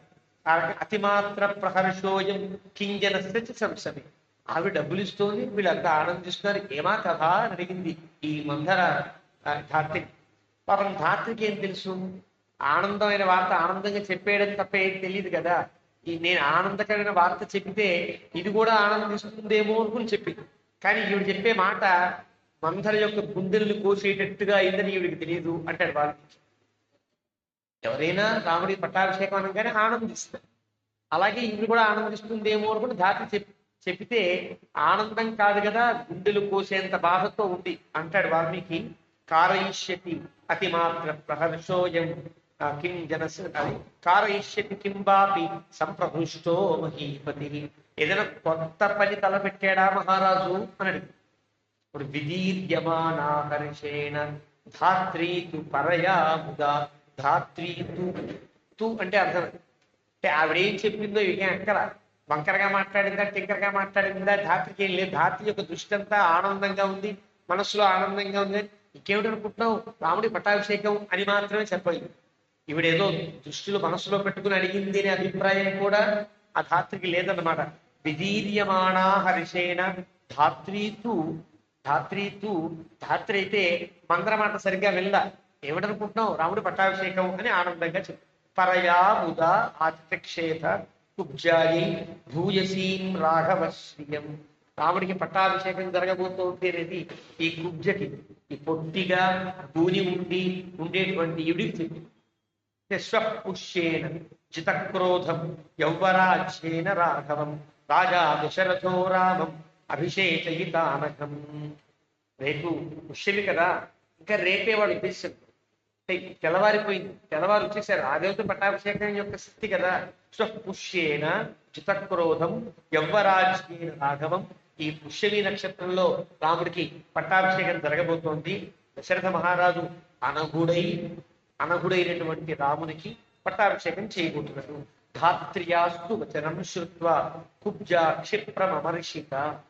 ధాత్రి మాట వినేటప్పటికీ అమర్షిత తట్టుకోలేక, చాలా కోపంగా తట్టుకోలేక అక్కడి నుంచి విసురుగా కైలాస శిఖరాకారాత్ ప్రాసాదార మనోహత, కైలాస శిఖరంలా తెల్లగా ప్రకాశించి ఆ బిల్డింగ్ మీద నుంచి, ఆ ప్రాసాదం నుంచి గబగబా కిందకి దిగిపోయి వచ్చేసి ఆ కైకేయి అంతఃపురానికి వచ్చేసి సా దహ్యమాన కోపేన, గుండెల నిండా అతను కోపాగ్ని బయలుదేరింది, తను విలుగునా కాలిపోతున్నట్లుగా ఉంది మంధర పాప దర్శిని. పాపాన్ని దర్శిస్తుంది. పాపాన్ని దర్శించడం అంటే ఇది జరగడానికి వీల్లేదు, ఈ పట్టాభిషేకాన్ని భద్రం చెయ్యాలి అనేటువంటి ప్రణాళిక తన బుర్రలో వేసుకుంటూ నడుస్తుంది. ఇంకా కైకేయి దాకా వెళుతూనే ప్రణాళిక వేసుకుంటుంది, ఎలాగ కైకేయిని ఒప్పించాలి. కైకేయి ఓ పట్టాన్ని ఒప్పుకోదని తెలుసు. రాముడికి పట్టాభిషేకం అంటే దశరథ మహారాజు కంటే కౌశల్య కంటే ఎక్కువ ఆనందించేది కైకేయి అని తెలుసు. కైకేయికి రాముడు అంటే ఇష్టం, రాముడికి కైకేయి అంటే మహాప్రేమ. ఇలాంటి స్థితిలో కైకేయిని ఎలాగా మానసిక భంగం చెయ్యాలో పాపదర్శి, ఆ పాపాన్ని ప్రణాళికను ఊహించుకుంటూ నడవైంది. శయానాం ఏధ్య కైకేయి ఇదం వచనం అబ్రవీతు. పడుకుంది.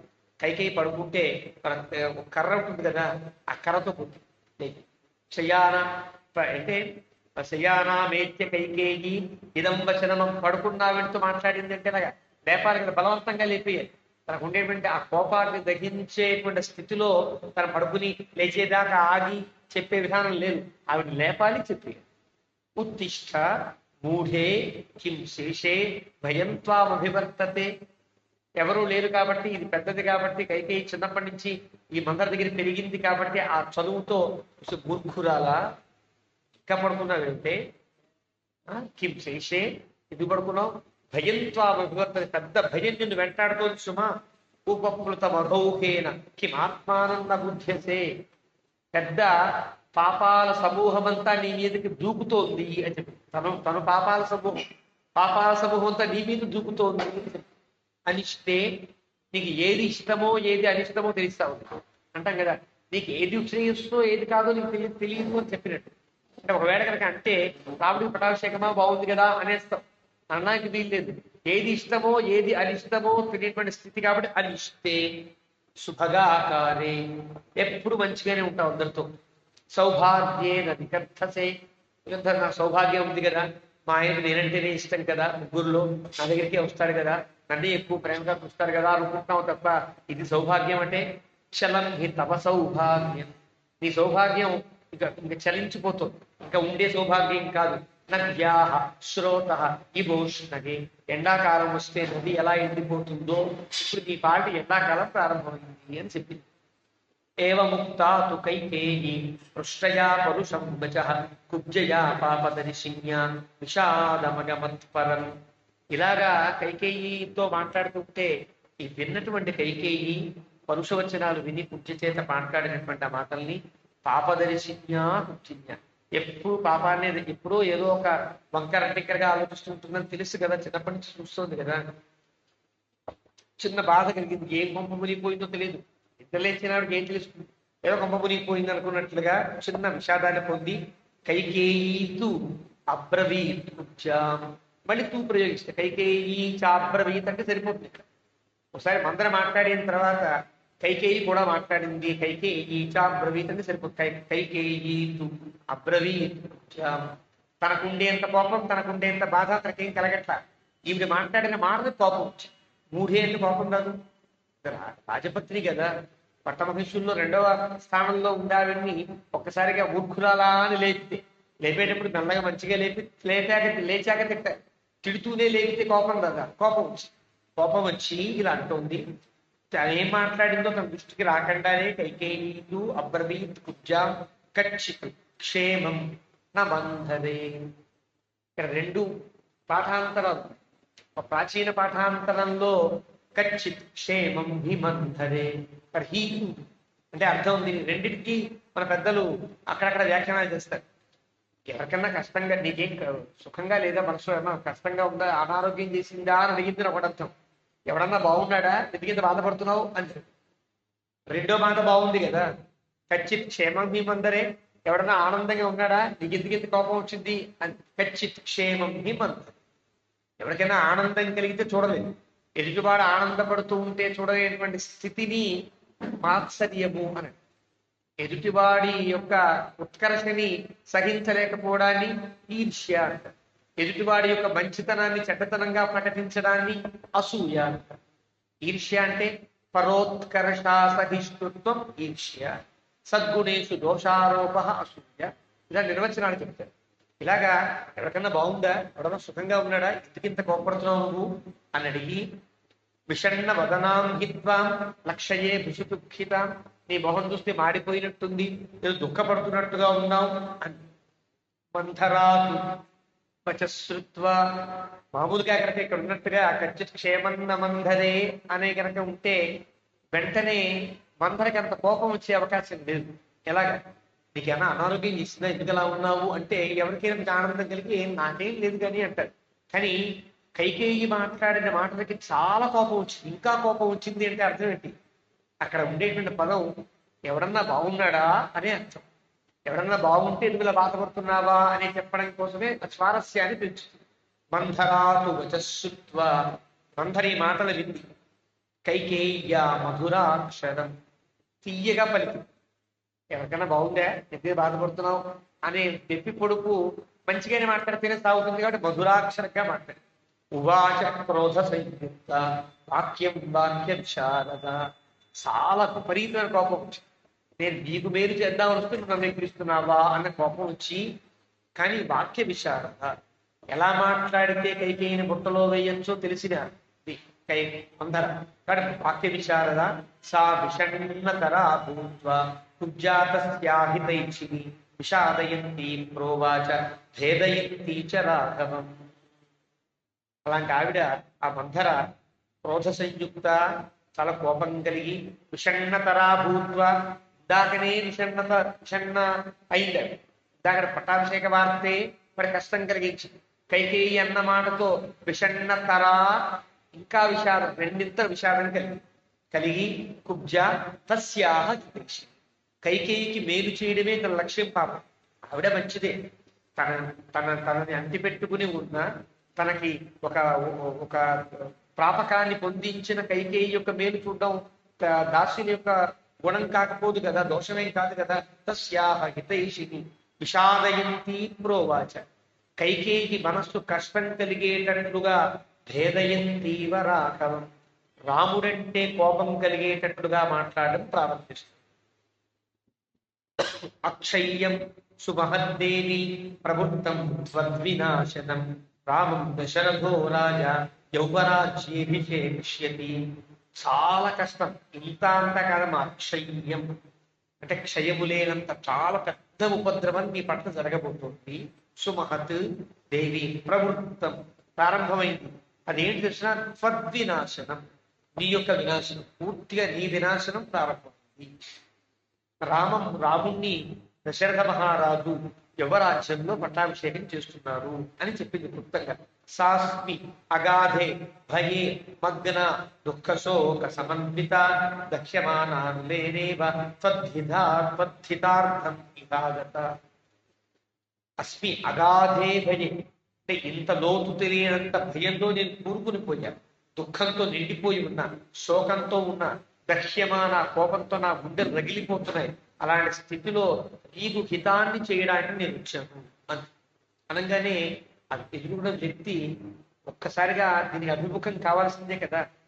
చాలా భయంలో కూరుకుని పోయా, గుండెలన్నీ అవిసిపోతున్నాయి, గుండెల్లో కోపాగ్ని రగిలిపోతోంది, దుఃఖం పెళ్ళుబిగుతోంది, ఏడుస్తున్నా, నీకోసం వచ్చాడు, నీకు మేలు చేద్దామని వచ్చానప్పటికీ ఒక్కసారి చల్లబడి కైకేయి తమ దుఃఖేన కైకేయి మమ దుఃఖం మహద్భవేత్, నీకు వచ్చిన కష్టం నాకు కాదా, నాకే కదా పెద్ద కష్టం వచ్చింది అని భావిస్తున్నాను. త్వద్బుద్ధౌ మమ బుద్ధిశ్చ, నువ్వు బాగుంటే నేను బాగుంటా, నీకేదైనా వినాశం కలిగితే అది నాకు వినాశనమే కదా, కాబట్టి నీకు వినాశనం కలగబోతోంది. భవేదత్ర న సంశయ, పెద్ద వినాశం కలగబోతోంది అని చెప్పి నరాధిప కులే జాత మహిషీత్వం మహీపతే ఉగ్రత్వం రాజధర్మాణ కథం దేవి నబుధ్యసే. గొప్ప రాజకులంలో పుట్టావు, కౌసల్య కంటే గొప్ప రాజైనటువంటి అశ్వపతి గారి ఇంట్లో పుట్టావు. నువ్వు రాజకుమార్తెగా మహిషీత్వం మహీపతే, కౌసల్య దశరథ మహారాజుల యొక్క సామంతరాజులు అంటే తమ యొక్క కింద ఉండే రాజుల కుమార్తె. కానీ అశ్వపతి ప్రత్యేక రాజ్యంగా ఉన్నటువంటి వాడే, గొప్ప రాజుగా ఉండేవాడని ఆ కైకేయి రాజుని ప్రార్థించిన దశరథ మహారాజు వివాహం చేసుకుంటాడు. ఆ వివాహానికి కన్యాశుల్కము అని మనకి తర్వాత రాముని యొక్క మాటల్లో మనం గమనించవచ్చు. అయోధ్యకాండ ప్రారంభంలో వస్తుంది ఆ సంఘటన కూడా మధ్యలో. అలాంటి ఉత్తమ కులంలో పుట్టావు మహిషి, నీవు కూడా పట్ట మహిషి, ఒక మహిషి కాదు, నువ్వు కూడా మహిషి స్థానంలో ఉన్నావు. ఉగ్రత్వం రాజధర్మాణ, రాజు యొక్క ధర్మములలో ఉగ్రత్వమును నువ్వు గమనించలేకపోతున్నావు. అంటే ఒక రకమైనటువంటి ఉగ్రత్వం ప్రారంభమైంది అంటే కౌసల్యకి ఒక పట్టం కట్టే ఒక గొప్ప స్థితి రాజమాత కౌసల్య కాబోతోంది. అలాంటి దేవి నబుధ్యసే, నీకు ఆ విషయం తెలియట్లేదు సుమా. ధర్మవాది షఠో భర్త శక్షణవాదీ చ దారుణ శుద్ధ భావేన జానీషే తేన మతి సంహిత.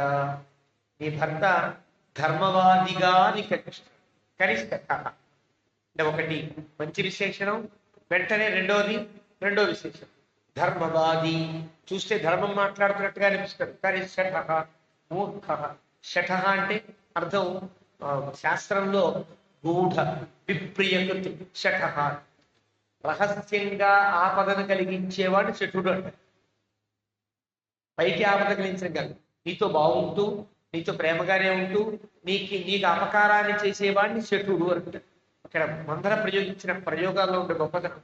ధర్మవాది, పైకి చూస్తే ధర్మం మాట్లాడుతున్నట్టుగా కనిపిస్తున్నారు, కానీ షఠ భర్త, నీకు రహస్యంగా అపకారం చేయబూనాడు దశరథుడు. శ్లక్షణవాది, చాలా తీయగా మాట్లాడతారు కదా అనుకుంటున్నావు కదా, కానీ దారుణమైనటువంటి మనస్సులో అభిప్రాయాలు కలిగిన వాడు సుమా అంటూ ఒక మంచి పదం. అంటే కైకేయి వెంటనే కోపం వచ్చి లంపకాయ కొట్టకుండా పొగుడుతున్నట్టుగా ఒక మాట, తిడుతున్నట్టుగా ఒక మాట, బ్యాలెన్స్ చేసుకుంటుంది కైకేయి యొక్క కోపాన్ని. అంటే వాక్య విశారద, మాట్లాడడంలో నేర్పరి అంటే ఇది కదా. ఒక్కసారి నీ మొగుడు ఇలాంటి వాడు అంటే ఏ భార్యకైనా కోపం వచ్చి 2 లెంపకాయలు వేసేస్తుంది. ధర్మవాది అంటే అవును కావచ్చు అనుకుంటుంది, ఆనందపడే లోపు శఠ అంటుంది, మళ్ళీ కోపం వచ్చే లోపుగా మళ్ళీ ధర్మ విలక్షణవాది అంటుంది. ఇలాగ తమాషాగా మాట్లాడుతోంది మంత్రం. అలాంటి స్థితిలో శుద్ధ భావేన జానీషే, నువ్వు మంచిదని పిచ్చిమోహన్ అమాయకురాలు ఇంకా శుద్ధ భావేన, నీ మనసులో ఎలాంటి కళంకము లేదు కదా, అందువలన జానీషే, నువ్వు తెలుసుకోలేకపోతున్నావు. తేనైవ మతి సంధిత, అతని యొక్క మతి స్థానంలో అతని బుద్ధిలో ఉండేటువంటి ఆలోచన సరణిని నువ్వు గుర్తించేటట్టుగా లేవు, గుర్తు తెలుసుకో. శుద్ధ భావేన జానీషే, ఒకసారి శుద్ధంగా ఆలోచిస్తే నీకే అర్థమవుతుంది సుమా అన్నట్లుగా చెప్పింది. ఉపస్థితం ప్రయుంజానః త్వయి సాంత్వం అనర్ధకం అర్థేనైవ ఆద్యతే భర్త కౌసల్యాం యోజయిష్యతి. ఎక్కడ వండుతుందో ఆ పదం విని కైకేయికి ఎవరి మీద చిన్న అసూయ ఉంటుంది, కౌసల్య మీద. సుమిత్ర మీద ఉండే అవకాశం లేదు బాబు. సుమిత్ర అందరికీ కూడా అణుకుగా ఉండి దాసిగా ఉండేటట్లే ఉంటుంది తప్ప పట్టమహిషిగా ఎప్పుడు కనిపించదు బాబు సుమిత్ర. కాబట్టి సుమిత్ర మీద ఎలాంటి ఇబ్బంది లేదు. తనకంటే పైన ఉన్న కౌసల్య, తనకంటే కొంచెం గౌరవాన్ని సమానంగా ఉండేటువంటి స్థితిలో కౌసల్య కనిపిస్తోంది కాబట్టి కౌసల్య మీద కోపం ఉంటుంది. కాబట్టి కౌసల్య యొక్క ప్రస్తావన చేసుకున్నారు ఇక్కడ. శుద్ధ భావేన అర్థే ఉపస్థితం ప్రయుజ్యానః తై శాంతం అనర్థకం, నిన్ను ఓదారుస్తున్నట్టే ఓదారుస్తూ నీకు అనర్థాన్ని కలిగిస్తూ కౌసల్యాదేవిని అర్థంతో యోజయిష్యతి, గొప్ప ప్రయోజనంతో సమకూరుస్తున్నాడు నీ భర్త. ఎప్పుడైతే కౌశల్య మాట విందో చిన్న అసూయ బయలుదేరింది. సపతి పోరట్టం కదా, ఆ సపతి స్థితి కలిగింది కైకేయి, కలిపి ఇచ్చింది మందర.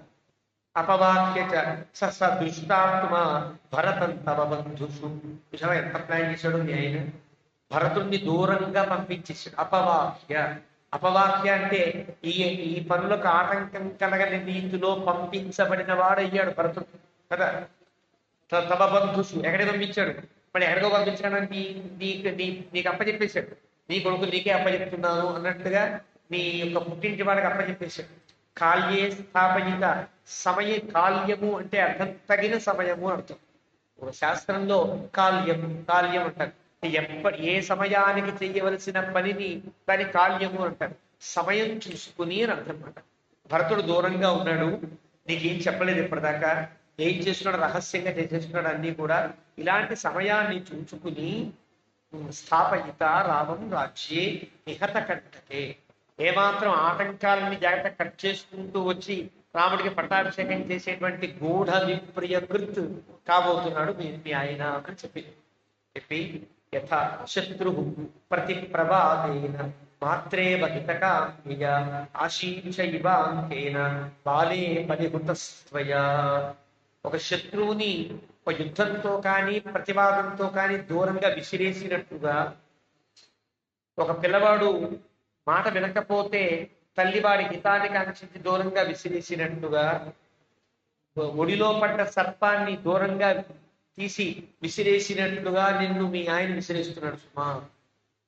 ఇది మీద ప్రేమ ఉండొచ్చుగా, కానీ తల్లి నీకేదో హితాన్ని కలిగించడానికి అన్నట్టుగా విసిరేసినట్టుగా నిన్ను కూడా విసిరేస్తున్నాడు అంటూ పోలికలలో పొసగని పోలిక కూడా ఒక పోలిక చెప్పింది. ఒడిలో పడ్డ సర్పాన్ని తీసివేయడం అనర్థం కలుగుతుంది, ఆ శత్రువుని ప్రతిపాదనతో జయించడం అనర్థం కలుగుతుంది. కానీ రెండవది మధ్యలో వేసింది మాత్రేవ హితకామ్యేయ, తల్లి చేత హితకామ్యయా మాత్రా ఇవ, హితాన్ని కాంక్షించే తల్లి చేసినట్లుగా చేస్తున్నాడు అనుకుంటున్నావు నువ్వు అని చెప్పడం. ఆ పక్క ఈ పక్క చెడు ఉపమానాలు వేసి మధ్యలో వేయడానికి గల కారణం అది. కైకేయికి వెంటనే కోపాన్ని తప్పించుకో, కోపం రాకూడదు, ఆలోచన పెరగాలి. ఆలోచన పెరిగి తన మాటలన్నీ కరెక్ట్ అనిపించేటట్టుగా మాట్లాడాలి. అది పుచ్చుకుంటే ప్రణాళిక. అందుకనే మెట్లు దిగుతూ కైకేయి అంతఃపురం దాకా వచ్చేంత వరకు పాపదర్శిని ప్రణాళిక వేసుకుంటూ వచ్చింది. వచ్చి యథాహి కుర్యా సర్పోవా శత్రుర్వా ప్రత్యుపేక్షిత రాజ్ఞా దశరథేనాద్య సపుత్రాత్వం తథా కృత. మళ్ళీ రెండు ఉపమానాలని రెండో శ్లోకంలో రెండో మానంలో తీసుకున్నట్టుంది. యథాహి కుర్యాతు, ఒక మీద గనక పాము పడితే దూరంగా విసిరినట్లుగా శత్రువుని ఉపేక్షించవలసినట్లుగా నిన్ను ఉపేక్షిస్తున్నాడు. ఇప్పుడు మాత్రా హితం తీసేసి ఇందులో వదిలే, అంటే ఇంకా నా దారికి వస్తోందని గుర్తించింది మందర. శ్లోకాలు రాయడంలో కవి అంటే ఏదో రాసేస్తే అక్కడ దృశ్యాన్ని మన కళ్ళ ముందు కనిపిస్తున్నట్లుగా రాయాలి. వాల్మీకి ఉండే గొప్పతనం. రెండవ దాంట్లో ఒక పాముని విసిరినట్లుగా, ఒక శత్రువుని దూరం చేసినట్లుగా రాజ్ఞ దశరథేన అద్య సపుత్రాత్వం తథాకృత, నువ్వు నీ కుమారుడితో సహితంగా నువ్వు విసిరివేయబడుతున్నావు. రెండు ఉపమానాలు. నిన్ను పాములా విసిరేస్తున్నాడు, నీ కొడుకుని శత్రువులా విసిరేస్తున్నాడు. అది మాట అర్థం. పాములా నిన్ను, శత్రువులా నీ కొడుకుని దశరథ మహారాజు దూరంగా విసిరేస్తున్నాడు సుమా అంటూ చెప్తోంది. పాపేన అమృత సాంత్వేన బాలే నిత్య సుఖోచితే రామం స్థాపయత రాజ్యే సానుబంధా హతాహ్యసి. పాపేన, పాపాత్ముడు దశరథ మహారాజు. అమృత సాంత్వేన, అబద్ధాల మాటలు దిగి వచ్చింది. అబ్బా నువ్వు అంటే ఎంత ప్రేమ, నువ్వు లేకపోతే నేను బతకలేకపోతున్నాను ఇవన్నీ అబద్ధాల మాటలు దశరథ మహారాజు చెప్పేది. అమృత సాంత్వేన బాలే, ఇంకా నువ్వు చిన్నపిల్లవే, నాకు చిన్నప్పుడు నువ్వు జీవుని తీసుకుంటుంటే ఎలా అయితే నేను రక్షించానో అదే స్థితి నాకు కనిపిస్తోంది అని అంటే బాలే, ఇంకా చిన్నపిల్లవా, ఇక నీకు తెలియట్లేదానికి ఏమి అని నిత్య సుఖోచితే, ఎప్పుడు సుఖంగా ఉండగా అలవాటుపడ్డావు, నీకు కష్టము నష్టము తెలియట్లా అని నెప్పి పొడిచినట్టుగా రామం స్థాపయత రాజ్యే సానుబంధ హతాహ్యసి. రాముడే కనుక పట్టాభిషిక్తుడైతే నీవు పూర్తి నీ అనుబంధాలతో సహితంగా చచ్చినట్టే లెక్క. అంటే మీ తండ్రి గారి ఆశ చచ్చినట్లే, మీ అన్నయ్య గారి ఆశ పోయినట్లే, నీ ఆశ నా ఆశ, నేను అంటుపెట్టుకున్న మా ఆశ ఇవన్నీ కూడా నశించిపోయినట్లే. సానుబంధ హతాహి అసి, అవుతావు కదా అని గట్టిగా చెప్పింది. సా ప్రాప్త కాలం కైకేయి క్షిప్రం కురు హితం తవ త్రాజస్వ పుత్రమాత్మానం మాంచ విస్మయ దర్శనే. అంటే ఇలా చూస్తుంది కైకేయి, విస్మయ దర్శనంగా చూస్తుంది. అంటే ఏమిటి ఇలా మాట్లాడుతుంది, పిచ్చి మాటలని మాట్లాడుతుంది. ఇంకా అందులో ఉండే విషం కైకేయి హృదయంలోకి ఎక్కల, వింటోంది, శాంత కోపం లేకుండా వింటోంది. కాబట్టి ఇక్కడ పదం ప్రయోగంలో విస్మయ దర్శనే, ఆశ్చర్యంగా చూస్తున్న దానా సా ప్రాప్తకాలం. ఇంకేమైనా ఆనందంగా ఆశ్చర్యంగా చూస్తున్నావు, ఏం ఆనందం కలిగింది ఆవిడకి, రాముడికి రాజ్యం రాబోతోంది అనే ఆనందమే అనువర్తిస్తుంది. కైకేయి హృదయంలో రాముడికి పట్టాభిషేకం అవుతోంది కదా అని కలిగినప్పుడు కూడా ఆనందం. ఒకసారి మనం వార్తలు చాలా వింటాం, వినే వార్తలలో ఒక మంచి వార్త వింటే ఆ మంచి వార్త వల్ల కలిగిన సంతోషం మీద ఎన్ని చిన్న చిన్న వార్తలు చెప్తున్నా అవన్నీ ఎక్కవు, బుర్ర కదా మనస్సుకి ఎక్కవు. అట్లాంటి స్థితిలో కైకేయి రాముడికి పట్టాభిషేకం అనేటువంటి వార్త విన్నందువల్ల కలిగిన ఆనందం మీదకి ఇవన్నీ ఎప్పుడే కావట్లేదు, ఇవన్నీ కూడా ఎక్కట్ల. అలాంటి స్థితిలో ప్రాప్తకాలం కైకేయి, సమయం మించిపోతోంది కైకేయి. కురు హితం వచః, నా మాట జాగ్రత్తగా వింటున్నావా లేదా నువ్వు, త్రాయస్వ నీ కుమారుని రక్షించుకో, పాంచ నన్ను రక్షించు, విస్మయ దర్శినే అలా మొహం పెట్టేది ఏమిటే అని, అలా చూస్తున్నావు ఏమిటి అంటే ఇంకా అర్థం కాలే, నేను చెప్పిన అర్థం కాలేదా అని అర్థం. సంబోధనలో ఉండే తమాషా విస్మయ దర్శనే, విషాద దర్శనే కాదు, దుఃఖ దర్శనే కాదు, కోప దర్శనే కాదు, విస్మయ దర్శనే. నేను చెప్పేది నా కథ చెప్తున్నట్టుగా వింటున్నావా, విస్మయ దర్శనే. కానీ కైకేయి యొక్క మానసిక స్థితి రాముడి యొక్క పట్టాభిషేకానికి కలిగిన ఆనంద స్థితిలోనే ఉన్నది. ఇంకా ఈ విషయం ఇంకా ఆవిడకి ఏమాత్రం అంతలా. అందుకంటోంది మంథరాయా వచశ్రుత్వా శయానా సా సుభాసన ఉత్తస్థౌ హర్ష సంపూర్ణ చంద్రలేఖేవ శారది. అప్పటిదాకా పడుకునే ఉంది, ఇంకా మొత్తం వదల్లారు కదా. అప్పుడే బలవంతంగా నిద్ర లేపింది, మూర్ఖురాలా అని తిట్టింది, దండకం చదివేసింది, అంతా వింటోంది. ఆ దండకంలో రాముడికి పట్టాభిషేకం అనే మాట ఒక్క విషయం మాత్రమే ఆవిడ గుర్తుంది, తక్కినవి ఏమి గుర్తులేవు. కాబట్టి ఇలా అంటోంది. ఆ మాట విని ఒక్కసారి లేచి కూర్చు. సుభాసన, అప్పటిదాకా శయాన, సా సుభాసన. ఒక్కసారి లేచి కూర్చుని రాముడికి పట్టాభిషేకమా అనగలిగింది. అంటే ఆవిడ బుర్రలో ఏం పడ్డాయి? ఇది ఒక్కటే పడి, ఇంకేమి ఎక్కల. అతి ఉత్తస్థౌ హర్ష సంపూర్ణ, చాలా ఆనందంగా లేచింది. చంద్రనేఖేవ శారది, శరత్కాలంలో చంద్రుని యొక్క రేఖ వలి చాలా ప్రశాంతంగా ప్రసన్నంగా ఉంది. అంటే అర్థం మంధర మాటలకు ఏమాత్రం కలుషితము కాలేదు. మంధరాకులిత భూత్వా అని వాల్మీకి తర్వాత చెప్పబోయే మాట తర్వాత చెప్తాడు. మంధర చేత ఆకులిత కాలేదు ఇంకా కైకేయి. అలాంటి స్థితిలో అతీవ సాధు సంతుష్ట. సాధు ఆవిడైతే ఇవన్నీ అర్థం కాల. సాధు సంతుష్ట, అతీవ సంతుష్ట, చాలా సంతోషించి కైకేయి విస్మయాన్విత, ఆశ్చర్యం కలిగి, అప్పుడే మా ఆయన రాముడికి పట్టాభిషేకం చేస్తున్నాడా? ఆయన ఇంకా మంచి ఆ యవ్వనంలో చాలా మంచి గంభీరంగా ఉన్నాడు కదా, అప్పుడే రాముడికి పట్టాభిషేకం చేస్తున్నాడా? ఈవిడ వైపు నుంచి ఆలోచిస్తాడు. ఇంకా దశరథుడు ఇంకా రాజ్యాన్ని పరిపాలించగలిగేటువంటి సత్తా కలిగిన వాడే అయినప్పటికీ కూడా రాముడికి పట్టాభిషేకం చేస్తున్నాడే అంటూ విస్మయమాగత, విస్మయాన్విత అని ఏకమాభరణం తస్యై కుబ్జాని ప్రదతో శుభం. ఒకసారి తన నడలో ఉండే ఆభరణం తీసుకో అని చేసి. అంటే ఏమీ అర్థం కాల కైకేయి. ఇవి చెప్పిన మాటల యొక్క ధోరణి పూర్తిగా బుర్రకెక్కలేదు అన్నట్ల. దత్వాతు ఆభరణం తస్యై, ఈ దత్వాతు ఇచ్చి కూడా ఇంకా అంటోంది కైకేయి మంధరాం దృష్ట్వా పునరేవ అబ్రవీదినం. మళ్ళీ ఇలా పలుకుతోంది. అంటే ఆభరణం ఇస్తే అది సంతోషించిందా సంతోషించలేదా అనే దృష్టి ఇవిడికి లేదు. మళ్ళీ మాట్లాడుతూ ఇదంతు మంధరే మఖ్యం ఆఖ్యాసి పరమం ప్రియం. ఎంత మంచి విషయాన్ని చెప్పావు, నాకు ఎంత ఆనందాన్ని కలిగించే వార్త చెప్పావు మంధర. ఏతన్మే ప్రియమాఖ్యాతు కిం వా భూయ కరోతి. నాకు ఇంత ఉపకారం, ఇంత మంచి శుభవార్తని చెప్పిన నీకు ఇంకేం ఇవ్వాలి నేను అని వెతుక్కుంటున్నా. నాకంటే ఏదైనా ఇచ్చి అది ఇంకా బహుమతి ఇవ్వాలి. నేను చెప్పానే, గొప్ప ఆనందం కలిగితే దానం చెయ్యి. గొప్ప ఆనందం మనకు కలిగింది అంటే ఆనందానికి పర్యవసానం ఏమి? పర్యవసాన భూమి. దానము చెయ్యుట. ఎవరికి దానము చెయ్యుట తర్వాత మన లెక్క ఉంటుంది. ఇంత ఆనందం కలిగిందా, ఈ డబ్బు కాస్త ఆ దేవుడికి ఇస్తాను, ఆలయానికి ఇస్తాను, ఆ ప్రాజెక్టుకి ఇస్తాను అంటూ కలిగేటువంటి దాన బుద్ధి ఏదైతే ఉందో, దాన బుద్ధి అలా కలిగితే అది ఆ సరైన ఆనందం అని లెక్క. శుక్రనీతిలో చెప్తాడు, దానాదృతే నోపకార్యం కురుతే ధనిన. ఒక డబ్బున్న వాడికి ఏది గొప్ప పర్యవసానం అంటే ఆనందము కలిగినప్పుడు దానము చేయుట కంటే గొప్ప పర్యవసానం. గొప్ప ఆనందం కలిగింది ఇచ్చేయి, నీ ఉన్నదంతా ఆనందంగా పంచిపెట్టి అందరికీ, నీకు కావలసినంత ఉంచుకో అని చెప్పగలిగితే ఆనందానికి పర్యవసాన భూమి దానము చేయుట. కాబట్టి ఇంకా ఏం వల్ల తెలియదు తెలుసుమా అంటూ ఆ పక్క ఈ పక్కకి ఏదో వెతుకుతున్నట్లుగా ఉంది పైకి అని మళ్ళీ చెప్తోంది. ఆమెవా భరతేవాహం విశేషన్నోపరక్షయం. ఈ మాటలన్నీ ఎక్కలేదా అంటే అన్ని బింది కానీ మనస్సుకి పట్టల, చెవులకి ఎక్కే. చెవులకి ఎక్కడం వేరు, మనసుకి తగలడం వేరు. మనసు దాకా తగల. చెవుల్లో మంత్ర చెప్పిన మాటల్లో భరతుడు అనే మాట వింది. భరతుడికి ఉపకారం చేయవా, భరతుడిని రక్షించుకోవా అన్న మాట వింది. కాబట్టి ఇక్కడ పోలిక పెట్టేస్తుంది. నాకు రాముడు భరతుడు వేరుకున్నావా? నాకు రాముడు భరతుడు ఒకటే. అంటే నా కడుపున పుట్టిన భరతుడు నాకెంతో, నాకు రాముడు అంతే. ఇద్దరిలో నా కడుపున పుట్టినవాడు ఇతను, పుట్టనివాడు రాముడు అనే అభిప్రాయం లేదు సుమా మంధర.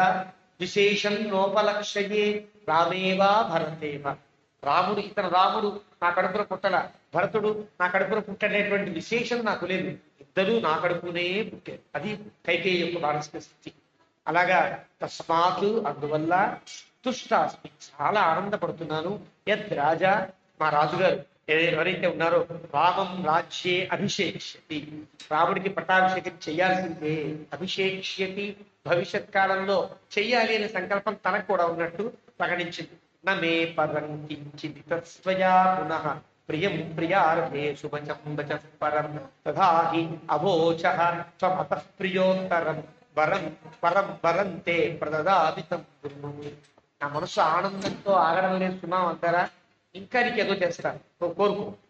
ఇంత మాత్రమే కాదు సుమా, ఆభరణం ఇవ్వడం కాదు, ఇంకా నీకు ఏదైనా కావాలనుందా, ఇది కావాలా, నా బిల్డింగ్ కావాలా, నా ఆభరణాలు అన్నీ కావాలా, 7 నగరాలు కావాలా, అన్నీ కావాలా, తీసుకో అన్నట్టుగా అర్థం. గురుడు పరం వరంతే, నీకేం వరం కావాలో అది కోరుకో. ఎందుకో తెలుసునా, అవౌచహాత్వమత ప్రియోత్తరం, నాకు చాలా ప్రియోత్తరమైన మాట విన్నా.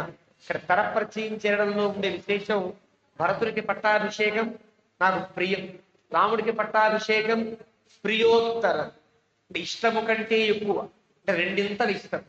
కాబట్టి ప్రియం తరతమ ప్రచయం అంటారే గుడ్, బెస్ట్ అన్నట్టుగా, బెటర్ బెస్ట్ అన్నట్టుగా తరప్రచయం ఏర్పడుతుంది.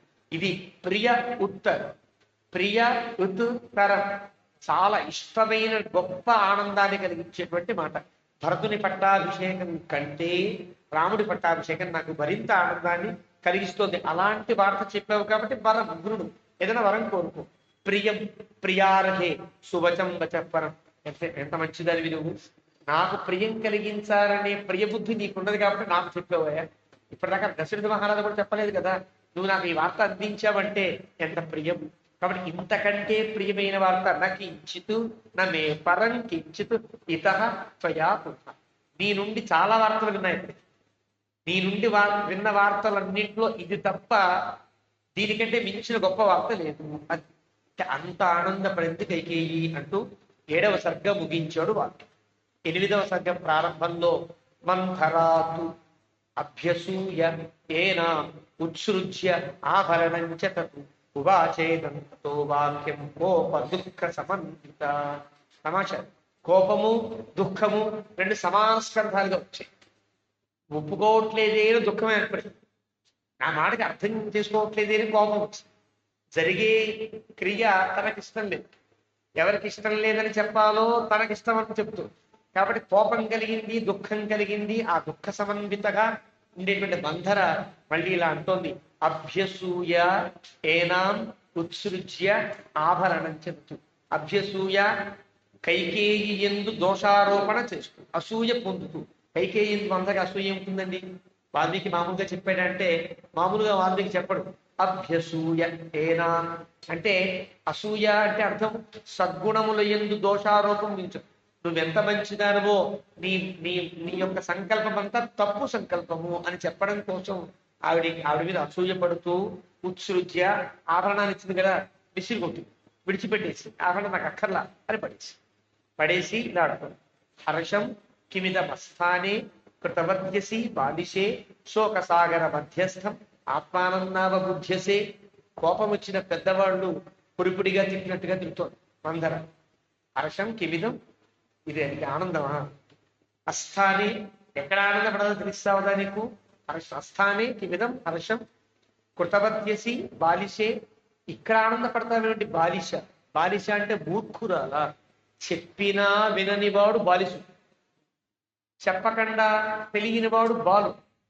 బాల బాలిష రెండు కూడా అజ్ఞానంలో ఉండే వ్యక్తుల యొక్క మాటలే. చెప్పినా విననివాడు ఎంత పెద్దవాడైనా వాడు బాలిషుడు. బాలిష అంటే అర్థం అజ్ఞానంతో ఉన్నావు. కొన్ని నేను చెప్పా కదా, వినాలి కదా, వినను, నువ్వు చెప్పినా నేను విని ఇంతే చేస్తాను అన్నవాడిని ఏమంటారు? మూర్ఖుడు అంట, బాలిషుడు అంటారు. అజ్ఞానము ఉండుంటాయి, వాడికి తెలియదు, చెబితే వినడంటనే ఆ స్థితిలో ఉన్నావు నువ్వు. నీకు తెలిసావదు, నేను చెప్పినాను అర్థం చేసుకుంటే చావట్లేదు అని కోపంతో మాట్లాడినట్టుగా బాలిషే అని సంబోధించి శోక సాగర మధ్యస్థం. నువ్వు పెద్ద సముద్రం మధ్యలో ఉన్నావు తెలుసా నీకు? ఏడుపు అనే మహాసముద్రం మధ్యలో వచ్చేసావు నువ్వు. ఆత్మానం నావబుద్ధ్యసే, నీకేం తెలియట్లేదు ఎక్కడున్నావో, నీకేం తెలియట, కళ్ళు తెరిచి చూడు ఎక్కడ ఉన్నావో అన్నట్టుగా మళ్ళీ ఆవిడికి ఉద్బుద్ధం చేస్తుంది. మనస ప్రహసామిత్వం దేవి దుఃఖార్జితా సతి యక్షోచితవ్యే హృషితాసి ప్రాప్య ఇదం వ్యసనం మహతు. నిన్ను మనసా ప్రహసామి నవ్వుకుంటారు. నీ పిచ్చి చేష్టలకి, నీ పిచ్చి సంకల్పానికి, నీ పిచ్చి ఆనందానికి మనసుతో నవ్వుకుంటా. పైకి నవ్వితే నీకు బాధ కలుగుతుందేమో, నవ్వట్లేదు కానీ చాలా వేళాకోళంగా ఉంది నీ ప్రస్తావన. మనసా ప్రహసామి అంటే అర్థం అది. ప్రహసామి వేళాకోళంగా ఉంటుంది నా మనస్సులో, నువ్వంటే వేళాకోళం కలిగింది. దుఃఖార్జితాస, నువ్వు దుఃఖంలో ఉన్నావు కాబట్టి పైకి నవ్వట్లా, పైకి నిన్ను తిట్టట్లా.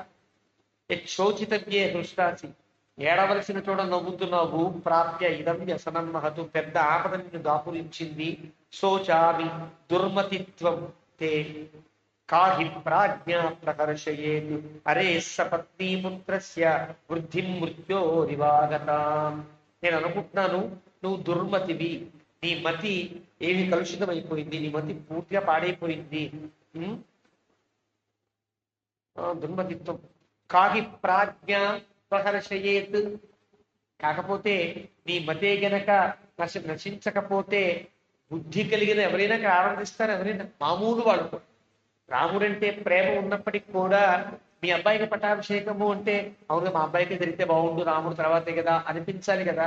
అలాంటి ప్రాజ్ఞ మామూలు బుద్ధి కలిగిన వాళ్ళకు కూడా ఉండేటువంటి స్థితి కూడా నీకు లేదా సుమా?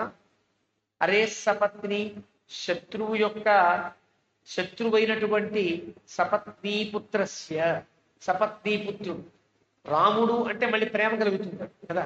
రామస్య అనే పదం వాడకూడదు, ఎందుకంటే రాముడు అనగానే వాడికి ఆనందపడిపోతుంది కైకి. రాముడు అనకుండా నీ సపత్ని కుమారుడైన శత్రువు అని. సపత్ని అంటే సవతి అంటే ఎవరికైనా కోపం కలుగుతుంది. కౌశల్య అన్న కొంచెం తగ్గుతుందేమో తప్ప సవతి అంటే ఇంకా పెరుగుతుంది. కాబట్టి సపత్ని పుత్రస్య అని.